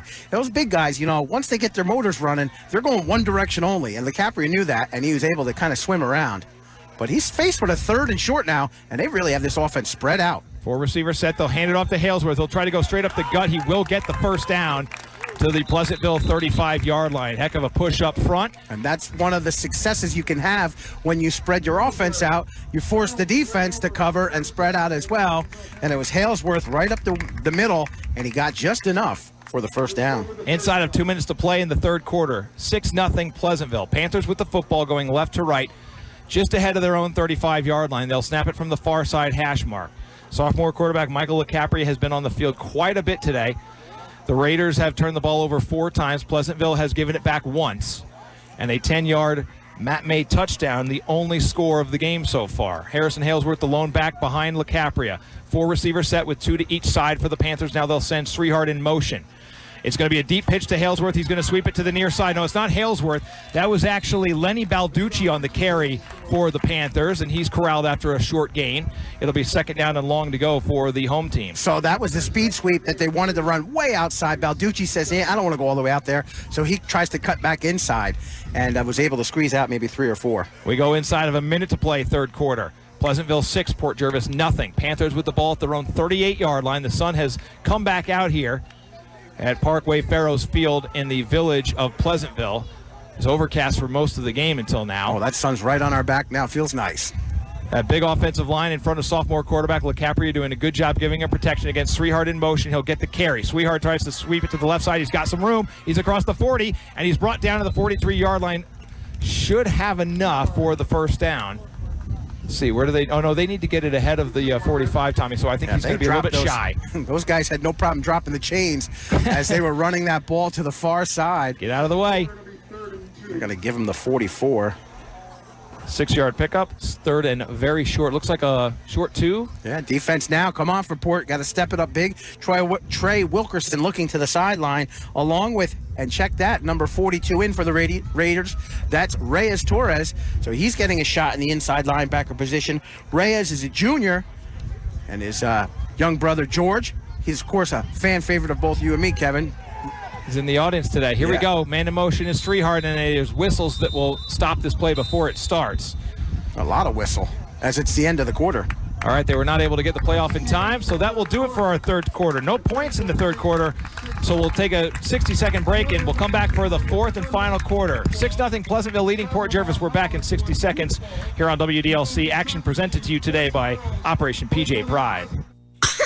Let's face it, the warm weather may scare away the snow, but it doesn't always work on a cold. Port Jervis native Dr. Sarah Little of Little Pediatrics will help your child get back outside playing in no time. Parents need a pediatrician they know and trust. Dr. Little was nominated Hudson Valley's 2018 Favorite Doctor of the Year. Little Pediatrics, open Monday through Friday, Saturdays until 1. Call 845-672-3995. Little Pediatrics, 11 Orchard Street, Port Jervis. The Port Jervis Auto Mall is home to Chrysler, Dodge, Jeep, and Ram trucks. Their pre-owned superstore is loaded with hundreds of great cars for you to choose from, as low as $5,900. Credit is never an issue. If you need a car, Rico and his sales team will do whatever it takes to get you into a car that's right for you. Get to the pre-owned superstore at the Port Jervis Auto Mall now on Kingston Avenue and online at portjervisautomall.com. This is Port Jervis High School football on Country 107.7 and 1490 WDLC. 6-0 Pleasantville as we start the fourth quarter of action. The Panthers facing a 3rd and about 2. They are at their own 44-yard line working right to left. LaCapria is going to hand it off, and there are flags that stop this play before it starts, and it's a procedure penalty against the Panthers. That is a big one. It's going to be a 3rd and 7 now instead of a 3rd and 2. And that'll give the Raider defense the chance to be just that much more aggressive. Our fourth quarter is presented today by IF Ritalik Insurance Agency. Visit your neighborhood insurance agent, IF Ritalik. Whether you need insurance help for your home, auto, or business, Elanka has you covered. We're proud to have Elanka sponsor us for 4 years running now. Visit her and her staff at 9 West Main Street, open Monday to Friday. Call 845-856-1112 for IF Ritalik Insurance. Checking off the field for the Panthers, Aiden Canfield.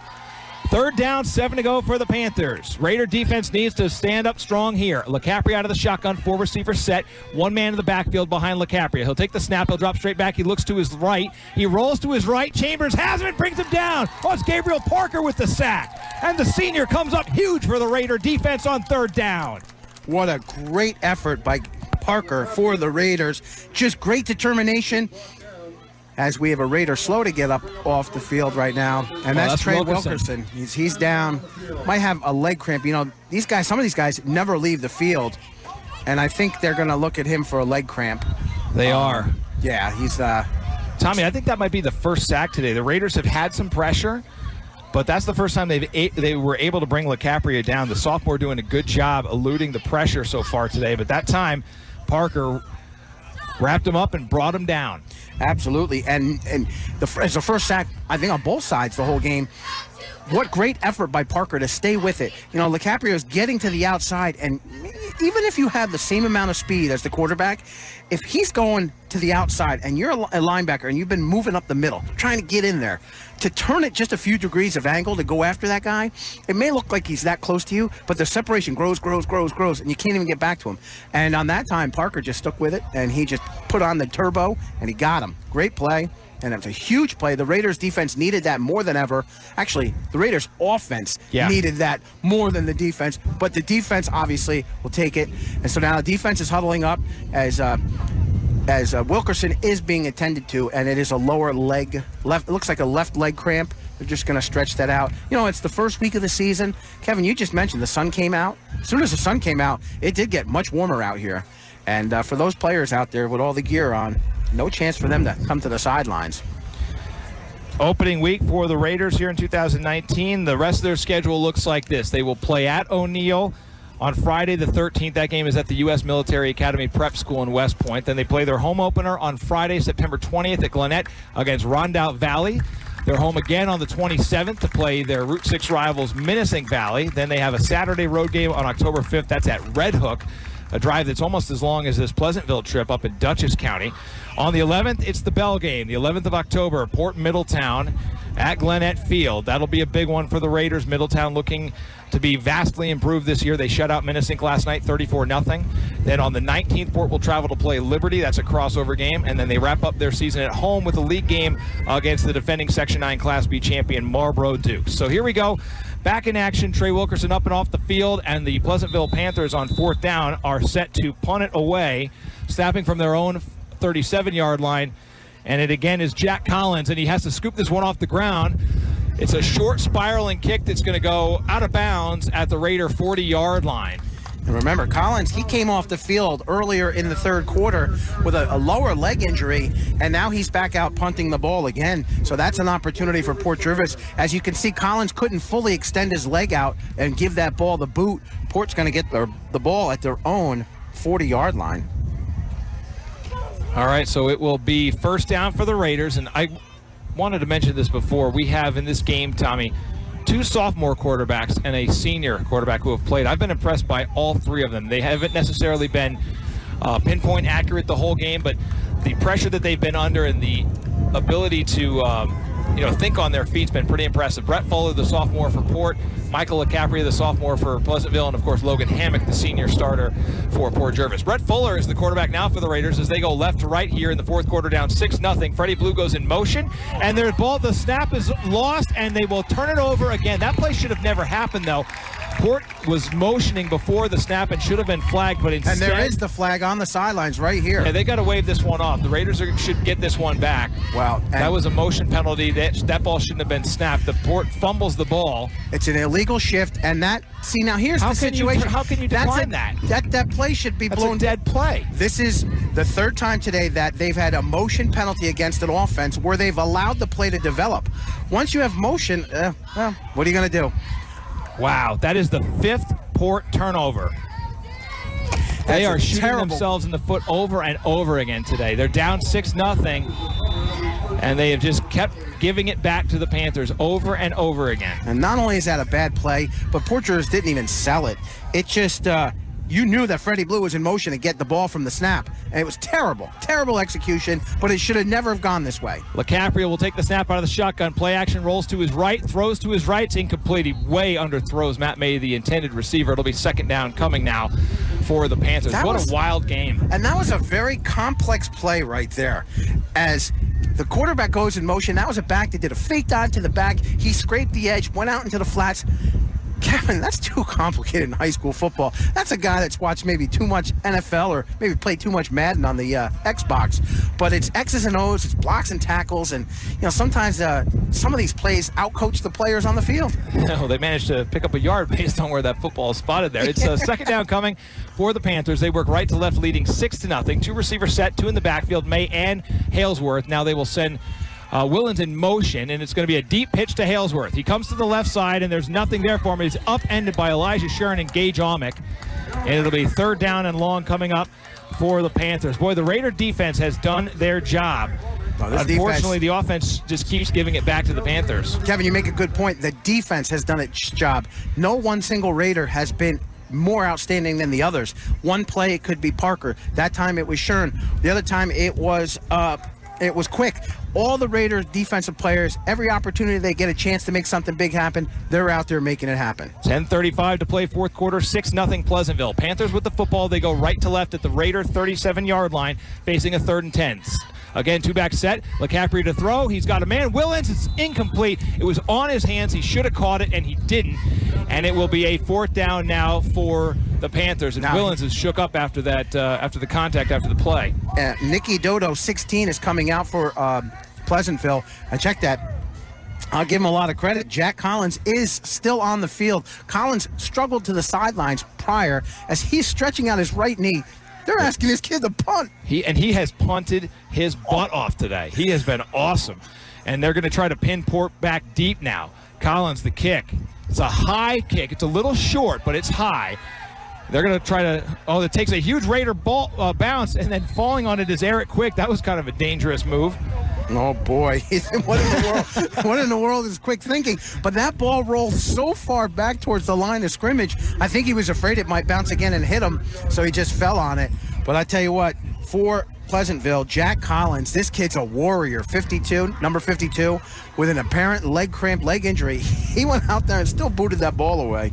So the Raiders get the ball back. Their offense another chance at their own 30-yard line, down 6-0 with 10:15 to play in the bowl game. Port trying to start 2019 off with a victory. It took them to their 8th game of the season, or check that, their 7th game of the season last year before they were able to win a game. They're trying to get it started in week 1 here. Brett Fuller, the sophomore, is in at quarterback, trips to the far side, one receiver to the near side, and he'll take the shotgun snap and throw it quickly, incomplete, and nearly intercepted as it went off of the hands of Rob Falanchi, and all the receivers are starting to get the yips here. Guys on both sides are not able to reel these passes in. That's a 6-0 game, 10 minutes left in the game. This game is definitely tight and intense. And, like they say in baseball, the guys are squeezing the bats a little bit tighter.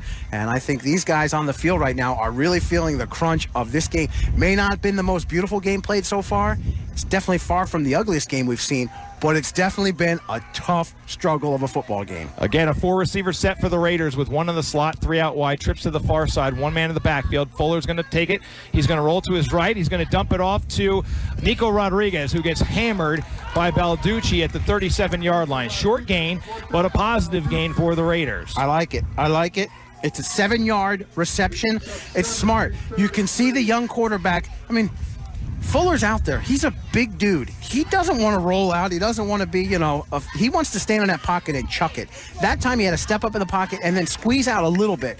And I tell you what, did a nice job.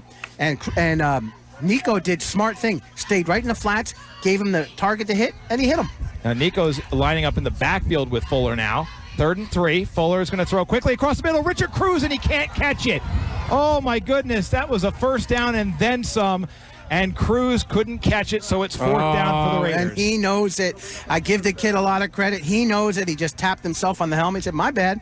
And this is high school football. It's going to happen.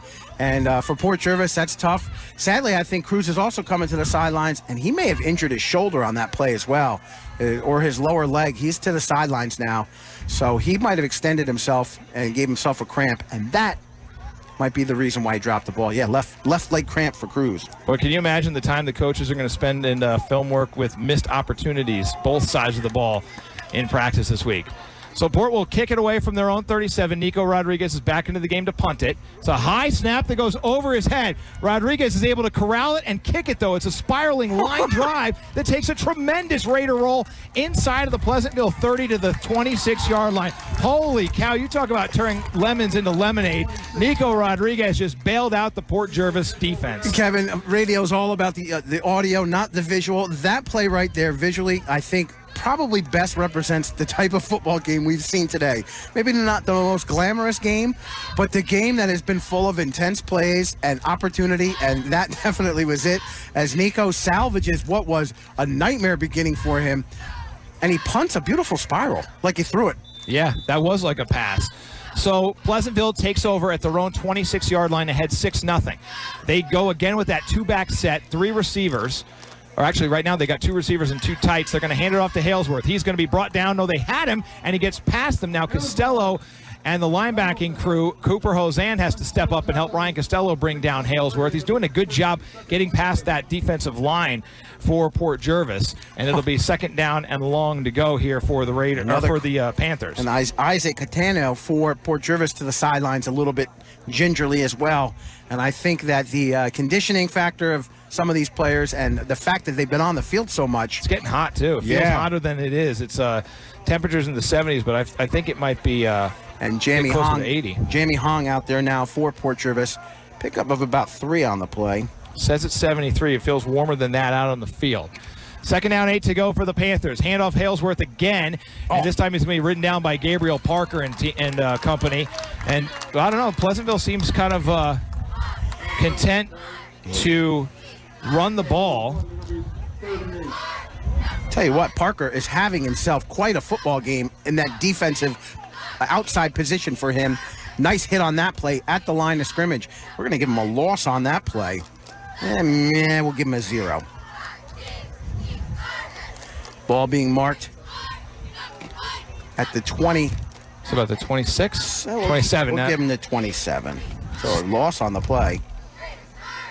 Third down and about 9 to go for the Panthers. 6-0 Pleasantville. Out of the shotgun. Again, LeCapria, this time a single back set and 4 receivers. He drops straight back, looks to his left, looks to his right, throws over the middle. Incomplete and should have been probably intercepted. Sure on the coverage. Sean Muller, the intended receiver, and it looks like Pleasantville is going to punt it back again. It has been a punt fest, and with that in mind, I just want to give a quick shout-out to the Port Jervis Auto Mall, sponsoring our extra points tonight. We've only seen one try so far at the Port Jervis Auto Mall pre-owned superstore. Rico and his sales team will do whatever it takes to get you into a car that's right for you. Visit theportjervisautomall.com or visit them on Kingston Avenue to see what Rico and his crew can hook you up with. So here we go. Jack Collins again on the field to punt it away. This kid has been doing a ton of work for the Pleasantville team to try to win the field position battle. Here's another kick. This is another high one, but it's short again. The Raiders need to be aware. This is going to bounce in the Pleasantville side. Now it's going to take a Panther roll, and they're finally going to down it at the Pleasantville 47. Another golden opportunity put in the Raiders' lap. What are they going to do with this one? I tell you what, I think Port Jervis had 10 men on the field for the punt, but they didn't need any with no return as the Raiders will get the ball first and 10. 7 minutes, 17 seconds left in this game. And for Port Jervis, they haven't been able to get the ball in the end zone officially. But now's your opportunity. And Kevin, it sounds bizarre, but if you're Port Jervis, you want to slow the clock down now. You do. You want to take your time here, and again, it'll be the sophomore Brett Fuller quarterbacking the Raiders. 4 receivers set, 2 on each side. Closest to us, it looks like Rob Falancia and Freddie Blue. Here's the snap. It's low. Fuller to his right. Now he's going to step up and run. Brett Fuller, he keeps going to the 38-yard line before he's brought down out there. Tackle made by who else? Jack Collins, who has really starred in this game for Pleasantville. They're going to give him the 41, so we'll give him 6 on the carry. Nice play by the sophomore quarterback. You know, when you're that young and your experience at the varsity level isn't that much, you drop back the pass, you take 1.5 milliseconds, and you don't see a wide open guy. All right, I'm just going to go. And he was smart. Put the ball down, gave his team some positive yards, got himself in good field position with a short second down now. 2nd and 4. Straight drop back for Fuller. Looks to his right, throws to his right, has a man. It's caught. That's Freddie Blue for the first down. Taken out of bounds at the Pleasantville 36-yard line. Actually, they're going to give him the 35, so 6 yards through the air. 2 more than they needed. First out, Port Jervis. 6.5 to go in the ball game. 6-0 Pleasantville. It's been an ugly game dominated by the defenses. I tell you what, Fuller, I think if you had to ask him who his go-to guy is as a receiver, that's Freddie Blue. I think they have some kind of connection going there where nice catch, they kind of know exactly where each other is going to be. Josiah Cruz is checked into the game as an intended target, and that's where he's going to throw. Cruz, it's a little bit overthrown. Cruz was open downfield. He had the coverage beat, but the ball was overthrown. We've seen that about 6 times today from all 3 quarterbacks in the game. They've had open targets and just a little too much air underneath the ball, and it is 2nd down for the Raiders. Fuller to the sideline to get the play from the coach.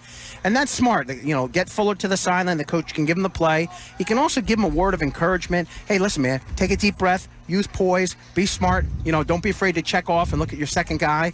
And for the sophomore quarterback, he's thrust right into the role.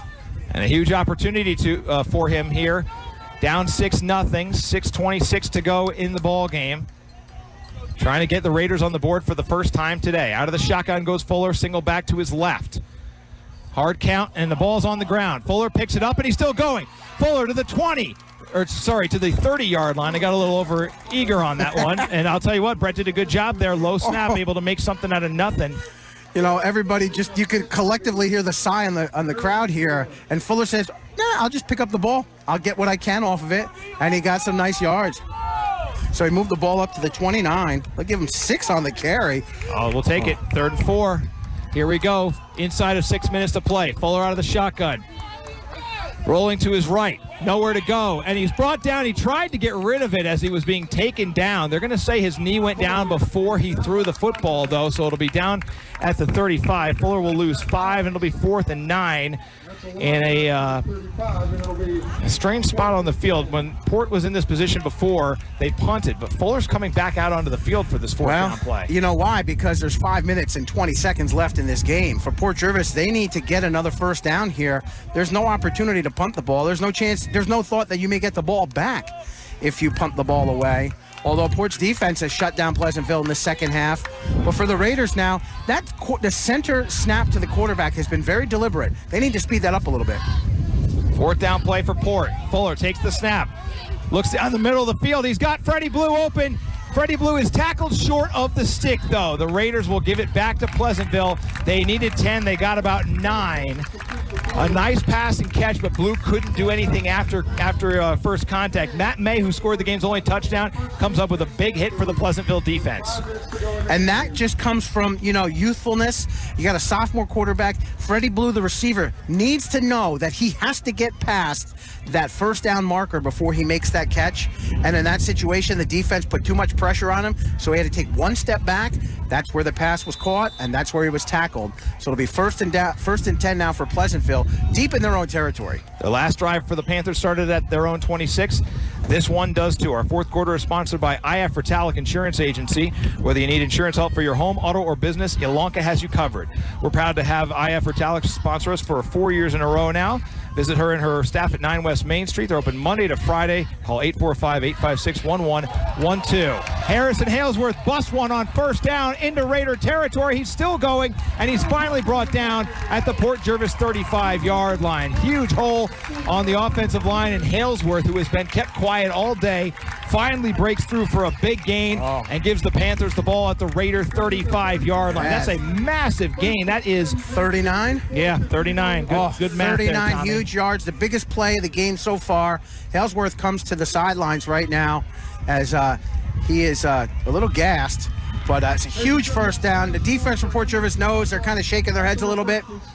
They've been on the field a lot today. And the clock is ticking when the chains aren't. Okay, chains are set now. Now they can begin the clock. So clock management now will be very important for Port Jervis as they need to stop Pleasantville quickly. First down for the Panthers. Right to left they go, leading 6-0. Handoff goes to Strehard. He's going to try to sweep it left. He's still on his feet and then brought down. Nice tackle made by Eric Quick. Also in on the hit for the Raiders. It looks like Gabriel Parker in on it again. I saw Cooper Hosan. Check that. That wasn't Gabriel Parker. That was Jason Cintron Jr. in on the hit for the Raiders. 4:04 to go. Clock running in the 4th and final quarter. Pleasantville 6, Port Jervis nothing. Panthers with the football at the Raider 37-yard line after the Raider 33-yard line after a short gain on first down. And Pleasantville will be very deliberate now as they don't mind to take as much time from huddle to snap as humanly possible here. Both teams have all 3 timeouts left. Matt May, the lone back in the backfield with LaCapria. He's going to get the carry. He tries to get through on the first down, and he's going to be brought down by the Raiders. Nice tackle made there by Ryan Costello. I think if you're Port Jervis, you may want to think about using a timeout. Nice play by Costello. Clock continues to tick. Now we're in 3:20 range, 3 minutes and 20 seconds and counting as Pleasantville is faced with a 3rd and a few now. A 3rd and 7 from the Raider 32-yard line, 3:12 and counting in the 4th quarter. 6-0. Pleasantville leads Port Jervis. And the Panthers break the huddle over the football at the Raider 32. LaCapri out of the shotgun, May the lone back with him. 4 receiver set. Check that, 3 receiver set. 2 to the near, 1 to the far. He looks to his left, he throws to his left. It is caught A big hit at the end of the play by Ryan Costello, but the ball was caught for a first down by Sean Muller. Oh, that's a tough play right there. First down for Pleasantville, and for the Port defense, they kind of know, ooh, that was the play that we should have really capitalized on. But it'll move the chains, keep the ball in Pleasantville possession. Not a good situation for the Raiders right now. That ball's at the Port 23-yard line, a 9-yard pickup. By the way, our drive summaries today sponsored by Bucky's Taxi. If you need a ride, let Bucky's Taxi drive you. Dial 845-856-3544 for Bucky's Taxi, serving the entire tri-state area with local and long-distance taxi service. Timeout on the field. We'll take one with them. 2:35 to play. 6-0 Pleasantville. We're back in 30 seconds with more Raider football on WDLC, presented by Operation PJ Pride. When it comes to saving you money on insurance, no one is better than Ilonka at IF Ritalik Insurance Agency in Port Jervis. Ilonka does more than offer you great deals on auto, home, and business insurance. She'll offer you her time to sit and talk. She'll tell you about the insurance options that are available to you. She'll answer any questions you have. She'll find you an insurance plan with coverage to give you peace of mind and rates to save you money. Call 845-856-1112 for IF Ritalik Insurance Agency, 9 West Main Street in Port Jervis. This is Port Jervis High School football on WDLC. 6-0 Pleasantville, 2:35 to play in the ball game. First down for the Panthers at the Raider 23. Critical series for the Port Jervis defense. Matt LaCapria, the sophomore quarterback, works out of the shotgun again, raises his left leg, takes the snap, and he'll give it on the ground. It's a jet sweep on the right side to Jared Willens, and he is chased down from behind by Richard Cruz and Elijah Shern. It'll be a gain, though, of about 4 yards, and they will stop the clock. That helps Port Jervis out. They're down to 2 timeouts, and the clock has become an enormous enemy to the Raiders. And the ball is just inside of Port Jervis's 20-yard line. We'll mark it a 4-yard carry for Willens, and a 2nd and 6 coming from the Raider 19. Army, Michigan, the final. Michigan 24, Army 21 in overtime. Oh, they took it to them at the big house. Way to go, Army. Still proud of you. Second down play. Give it to Matt May. He's wrapped up. He was made contact with immediately, but they couldn't quite bring him down. Raiders still struggling to bring him down. That was Isaac Cayetano who first hit May. And the ball is back to the 19. Third down. Clock continues to roll. 2:10 to go and counting. Raiders down 6-0. Raiders still have 2 timeouts. 2 minutes left here. They're just watching that clock tick. Pleasantville says, we'll let it tick. This is the second straight third down where you could probably justify a timeout, Tommy. The timeouts aren't going to help you offensively if you can't get the ball back. So I think that's something that Port Jervis needs to consider. Now the clock says 1:45, almost down to 1:40. 3 seconds just going away here on this third down. Out of the shotgun goes LaCapria. May alongside him to his left. 2 receivers to the near side, 1 out to the far side. LaCapria throws. It is caught by Willens, and he's able to bring it down to the Port Jervis 16-yard line. Doesn't have enough for the first down, and Willens is down on the field. Whistles will blow and stop the clock as Willens is going to be attended to. Not enough for the first down, so it'll be 4th down, and while they attend to Willens, we will keep it here in the booth. 86 seconds left in game 1 of the 2019 season. Port Jervis trailing Pleasantville by a score of 6-0. The Raiders have had bountiful opportunities to be ahead in this game, but they have turned the ball over 5 times. They have been intercepted 3 times, and they have fumbled the ball away twice. In fact, that might be more now. Well, the other thing, too, is that, late in this fourth quarter, Port Jervis's offense, and it's not to pick on the quarterback, but the quarterback center opportunity, and the center has become Jamie Hong, 71. The snaps have been very slow, very methodical. Fuller's a young, strong quarterback. He's very methodical back there. He likes to analyze things and see everything, and then he cuts upfield, runs the ball. They need to put the hammer down. Now's the time to put that gas pedal down and just open the windows and go. All right. Pleasantville at the line of scrimmage. The Raider, they have it down to about the 17. It was a 2-yard gain on third down on the pass And it's 4th and 4 for Pleasantville. Do or die here for the Raider defense. Deep pitch to Matt May, looking for a hole on the left side. Flag on the play, and the Raiders wrap him up at about the 13-yard line. That would be enough, I think, and then 2 late flags at the end of the play. These are going to be incredibly influential penalty calls. The first one probably a hold or an illegal block, but the second 2 more likely to be personal fouls. I mean, even if that penalty goes against Pleasantville, it also took time off the clock. Yep. You're not going to, the penalty may be assessed against Pleasantville, but they're not going to put the time back on the clock. They needed what looks to be about the 14. The sticks are on the far side of the field. The football is about there. Are they calling the chain gang? I think they're going to call. They want to measure. Yeah, but they're going to measure. Why are they going to measure? Penalties. They got to walk the penalties out first. Boy, what a game here. 1:19 to play. Pleasantville 6, Port Jervis nothing. This is an old-fashioned defensive slugfest. What are they going to do? They're going to measure it, then they're going to decide if the penalties are good or what? I don't know. There was 1 flag that was thrown before the whistle, 2 after. I mean, if it's a hold against the offense, it's a 10-yard penalty from the flag. Doesn't matter if it's a first down or not. Then everything after that, that's the dead ball. Oh, my goodness. What a time to have all this happen with just over a minute to play in the fourth quarter in a game that is only the difference of a touchdown. They're going to give him the first down on the mark. Or are they? He's short. He's short. There's a hold on the play. That's declined.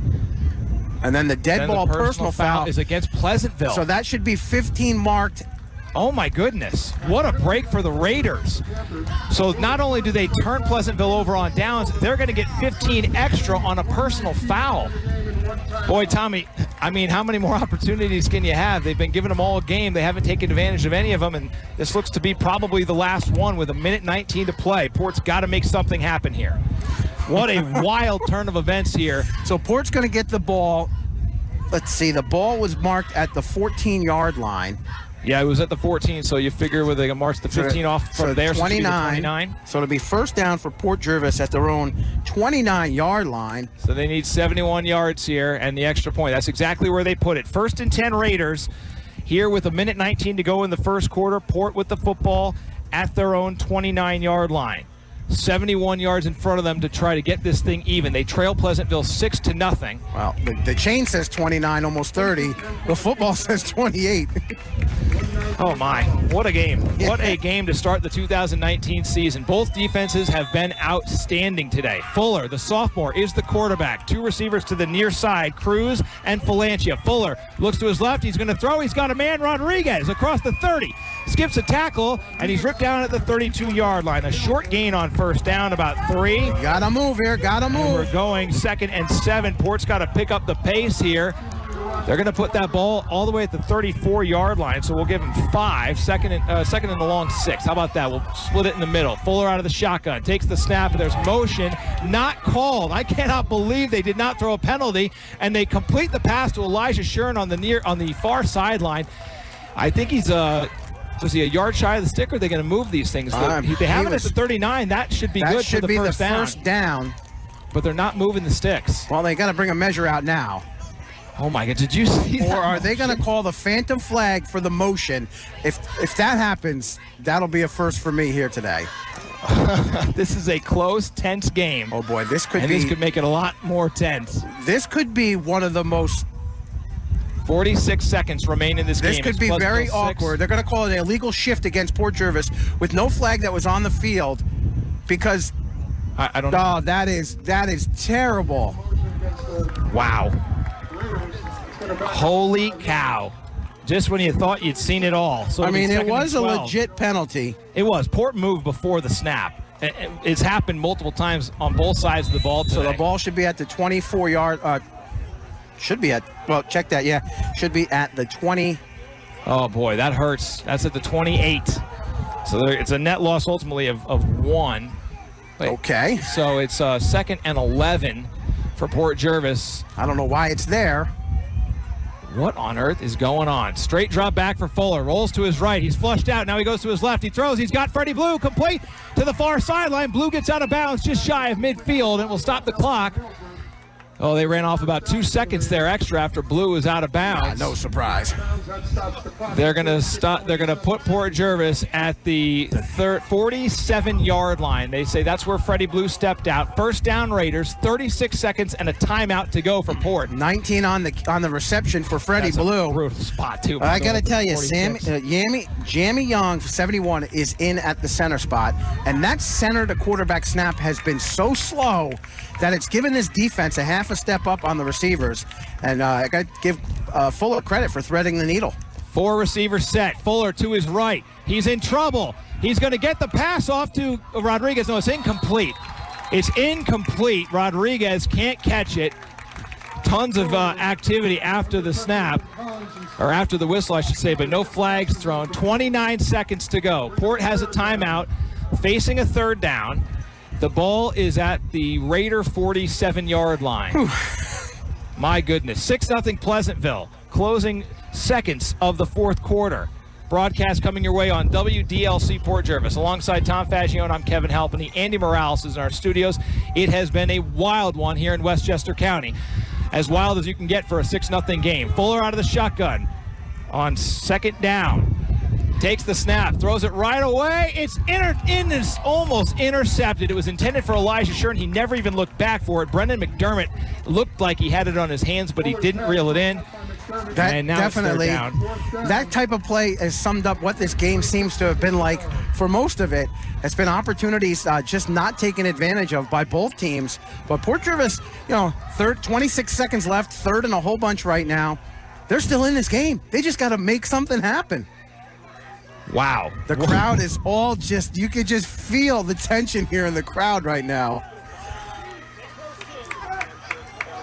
All right, so here we go. Third down play for the Raiders from their own 46, left to right, down 6-0. Trips to the far side, one receiver to the near side. Fuller out of the shotgun. Low snap, picks it up, tucks, goes to his left. He throws downfield. Freddie Blue caught it, and Blue gets out of bounds at the Pleasantville 40-yard line. 19 seconds to go.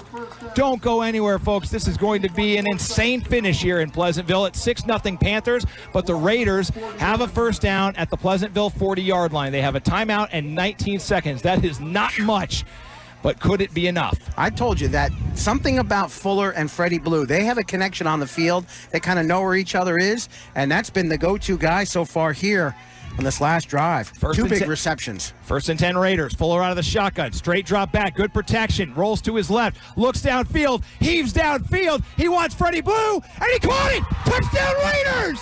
What a play! Freddie Blue catches a touchdown with 10 seconds to go, and Port Jervis has tied the game. The sophomore Brett Fuller chucks it down the field, and the Raiders score, and they celebrate on the far sideline. Holy cow, what a game in Pleasantville. Oh, and there was just body on body, secondary receivers. There was bumping and shaking, and Freddie Blue extends out, gets his hands up, brings that in. The Fuller to Blue connection. 3 big plays on this last drive, none bigger than that. And look who's out there right now. It's Liam Tomasi, number 21. Hasn't seen the game other than once so far. 22. A senior out of the hold of Logan Hammock. The kick is up, and it is good. The Raiders with 10 seconds lead it 7-6. Holy cow, the crowd on hand that traveled all the way an hour and a half plus from Port Jervis has exploded on the right side of the bleachers in celebration following an extra point kicked by Liam Tomasi. The extra points possible by the Port Jervis Auto Mall. Wow, how about this drive summary? The Buc-ee's Taxi drive summary shows the Raiders go 71 yards in a minute and 9 seconds. What was that, a 46-yard touchdown pass from sophomore quarterback Brett Fuller to senior Freddie Blue. Senior Liam Tomasi drills the extra point through and hold on for the last 10 seconds. Boy, I tell you what. 7-6. Coach Struharski still has that one timeout left because you know what? I bet you he said to himself, hey, we might need that in the last 10 seconds. Smart. What's just tremendous football plays right now. Tremendous football plays. And on the sidelines right now is Harrison Halesworth. He is beside himself in frustration. He is just not with it right now. And definitely a disappointment. but there's still time left in this game. And the way this game's gone, who knows? Yeah. Anything could happen. Well, the ball is off of the tee right now, so Liam Tomasi is going to have to set that one up again. And boy, what a game played by these two Class B teams. Port Jervis from Section 9 and Pleasantville from Section 1. A great game here in Westchester. Here's the kick. It's a low line drive kick. It's taken at the 11-yard line. And that is Jared Willens. He's up the middle. He has a seam, and he's going to be brought down with 5 seconds. The ball is loose. Be careful. Just be careful there at the end of that play because there's a flag on the field. I thought I saw one behind Willens. We'll have to wait. Is that his shoe or is that a flag? No, that's his shoe. I got a little nervous. Sorry about that, folks, but it's 2 seconds. 3 timeouts. Not that you're going to use 3 timeouts in 2 seconds, but this game is not over yet. It's 7-6 Port Jervis, and the defense is going to need to make at least one more play. So one sophomore quarterback, Brett Fuller for Port Jervis, connects with Freddie Blue on a 46-yard touchdown pass. And can sophomore Michael LaCapria answer for Pleasantville? Well, one target he doesn't have is Harrison Halesworth, who is off to the sidelines with apparent finger injury. And I think, you know what? Raiders are going to take their last time out? I think they might as well. You can't take it home with you, so you might as well use it here to get your secondary all on the same page. Nobody gets behind you. You get everybody where you need to be. And, maybe in the NFL or in college, you don't use the timeout now. But in high school, you know what? This is smart. Make sure each guy knows his assignment. You can reiterate. Nobody gets behind you. It's okay to give up the pass in front of you, but nobody gets behind you. It's a whole different way you play football when there's 2 seconds left and you're up by 1 point. Totally different scenario here. I think it's a smart call by the coach, and we will wait and see how it plays out. But, Kevin, this is pretty incredible. What a game. What a game. And, we kind of expected it to be a good game. Both teams are young. There's a lot of history of success in football here in Pleasantville as well as in Port Jervis. And this game maybe not as explosive as the offensive coaches would have liked. It has lived up to the expectations. A defensive dominated game. A 1-point game, 7-6. Port Jervis leads Pleasantville with 2.8 seconds to play. Back home, Jared Kamar's listening, and he says, guys, you sound great on the radio. Way to go, Port. You probably heard us screaming from here. I think so. We got kind of loud. All right, here we go. First down play, right to left go the Panthers. LaCapria out of the shotgun. Man in motion is Strehard. Here's the snap. LaCapria straight drop back. He throws deep. He's got a man. Strehard's open, and he can't catch it. It's intercepted. Marcus Best picks it off. He could go. He's out of bounds. Raiders win. Raiders win. The Raiders win the game. Marcus Best intercepts Michael LaCapria on the game's final play, and in one of the best games we have ever had the privilege to see broadcasting on WDLC, Port Jervis edges Pleasantville 7-6 here in Westchester. We'll send it back to the studio for a break. We'll come back and wrap things up here from Westchester. Port 7, Pleasantville 6. Raider football continues after this on WDLC, presented by Operation PJ Pride. Planning a service is a difficult time. Gray Parker Funeral Home will help make this difficult time a special one with a range of services to help fit your needs and every opportunity to make the moment one to remember. Gray Parker Funeral Home is a family-owned and operated business serving our community since 1924, located at 100 East Main Street, Port Jervis. For more information, go to grayparkerfuneralhome.com or call 845-856-5191. 50% of Port Jervis High School students reported that they have not had a conversation with their parents about the dangers of drug use. They are listening, parents. Talk to your kids. A message from Operation PJ Pride, community members and agencies working together to promote healthy lifestyles and positive change through outreach, education, and action. Check them out on Facebook and Instagram for meeting times and events.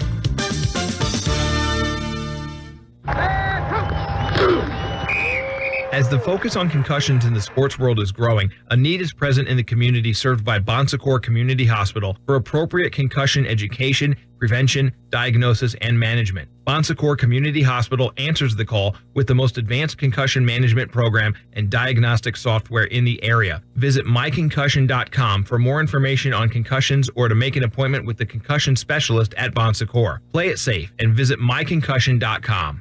The law office of Matthew D. Witherow is a proud sponsor of Port Jervis Sports on WDLC. After 9 years as an assistant district attorney, Matt Witherow opened his hometown office in the historic Masonic Building on Sussex Street in Port Jervis. He can help you navigate legal matters, including real estate transactions, personal injury, wills, traffic matters, and foreclosure assistance. Call for a free consultation, 856-5900, for the law office of Matthew D. Witherow. Online at port-jervis-law.com. Hey, do you need a ride? Dial 845-856-3544 for Bucky's Taxi. They serve the entire tri-state area with local and long-distance taxi service. Now, whether you just need a ride to work or maybe your family needs a lift to the airport, Bucky's Taxi can get you where you need to go. Bucky's Taxi takes great pride in their transportation service. That's why they keep their cars clean and their drivers safe. The next time you need to be somewhere, call Bucky's Taxi, 845-856-3544.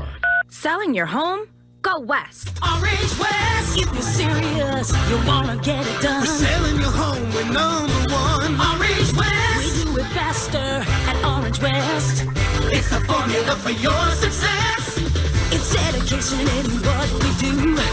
It's people working hard for you. If you're serious about selling your home, go west. Orange West. Orange West. It's been 17 years since Orange West Realty was founded in Port Jervis. During that time, we've championed the cause of our town's renaissance. The rebirth of our hometown makes all of us proud. While Orange West now serves 4 counties, we know that our success was only achieved through the support and referrals of our hometown clients. And we cherish that bond. Orange West believes in our area. Thank you for believing in Orange West Realty. Orange West, Orange West.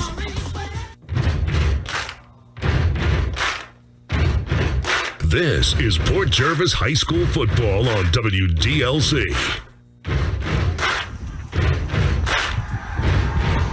Welcome back to our live radio coverage as the Raiders celebrate in the south side of the field. A 7-6 nail-biting victory. It came all the way down to the end. A 46-yard touchdown pass from sophomore quarterback Brett Fuller to senior Freddie Blue with 10 seconds to go. That tied the game. Senior Liam Tomasi won it with the extra point, and the Raider defense intercepted sophomore Michael LaCapria to end the game. Boy, Tommy, you said it during the break. This game had everything and nothing and then everything again. Ugly at times, missed opportunities, turnovers, defensive struggle. Holy cow. Now you're seeing parents celebrate with their kids as the Raiders come to this side of the field. We see the Zappolos, the McElroys, the Falanchias. That's just awesome. You said we had a chance during the commercial just to kind of get a grip on what we saw today. And I don't remember the halftime stats. What did we have, 130 maybe yards of offense? 130 total yards of offense. I don't think until that last drive that we even had 30 yards of offense in the whole second half. Ugly game. And at the end, it was the sophomore quarterback to the running back who is the wideout who just for some reason or another, just the ball kept coming to him and he kept catching it. And they connected 3 times on the last drive, none bigger than that last one. It was ugly and awesome. It was. It's a perfect way to put it, Tommy. Brett Fuller and Freddie Blue are our Raiders of the game. Big hats off to the defense, though. That's why they were in this thing till the end. The offense kept giving it back to the Pleasantville Panthers, and the defense held serve for the majority of the game. A 10-yard touchdown run by Matt May, the lone blemish against the Raider defense, but they played their butts off and put the Raider offense in position for Brett and Freddie to win this one. And Brett and Freddie are our players of the game, but I would expect to call a lot of defensive names the rest of the season for the Raiders as players of the game. What a game. But Brett and Freddie, players of the game, but the one kid who played 3 plays the whole game is the kid who technically wins the game for them, and that's Tomasi. Opening kickoff and the last kickoff of the game, and then somewhere in the middle he had another play. Oh, that's right. He kicked the game-winning point after try. Huge play. Unbelievable. Yeah. And the nerves of steel to kick that. Yeah. But the connection of Fuller to Blue on that last drive was just tremendous. And the other kids on the team, they could feel that energy. And, I think that when you see stuff like that, as another player, you realize, hey, you know what? These guys got the hot hand. We know this is going to work for us. And it sure did. Real quickly, we're going to take one last look at our Witherell Law out-of-town scoreboard. Attorney Matthew D. Witherell is licensed in New York and Pennsylvania. He can help guide you like a neighbor would through legal matters of real estate, personal injury, wills, and traffic. You can call him for a free consultation at 845-856-5900, online at port-jervis-law.com. Just a couple of finals to bring you. In high school football, Newburgh came back and defeated Elmira on the road up in Section 4, 14-10. Kingston shuts out Monticello 34-0. In fall ball, the Majors baseball team for Port Jervis fell 10-5 at Goshen this afternoon. And then here at Parkway Farrows Field in Pleasantville, New York, it's the Port Jervis Raiders 7 and the Pleasantville Panthers 6. What a wild way to start the 2019 season for Port Jervis. A lot of people to thank for making our broadcast possible, Tommy. We want to thank Coach Damian Stryharski for giving us some extra time. You'll typically hear him on our pregame today. He joined us during halftime. The junior captains, Trey Wilkerson, Brian Costello, and Ethan McElroy, who all had great games for Port Jervis today on both sides of the ball. They joined us in the pregame. Want to thank the athletic director, John, and everybody here at Pleasantville, their head coach, Coach Becerra. They were incredibly hospitable to us and gave us a beautiful vantage point to call what was an ugly but awesome game, as Tom Faggione so eloquently said.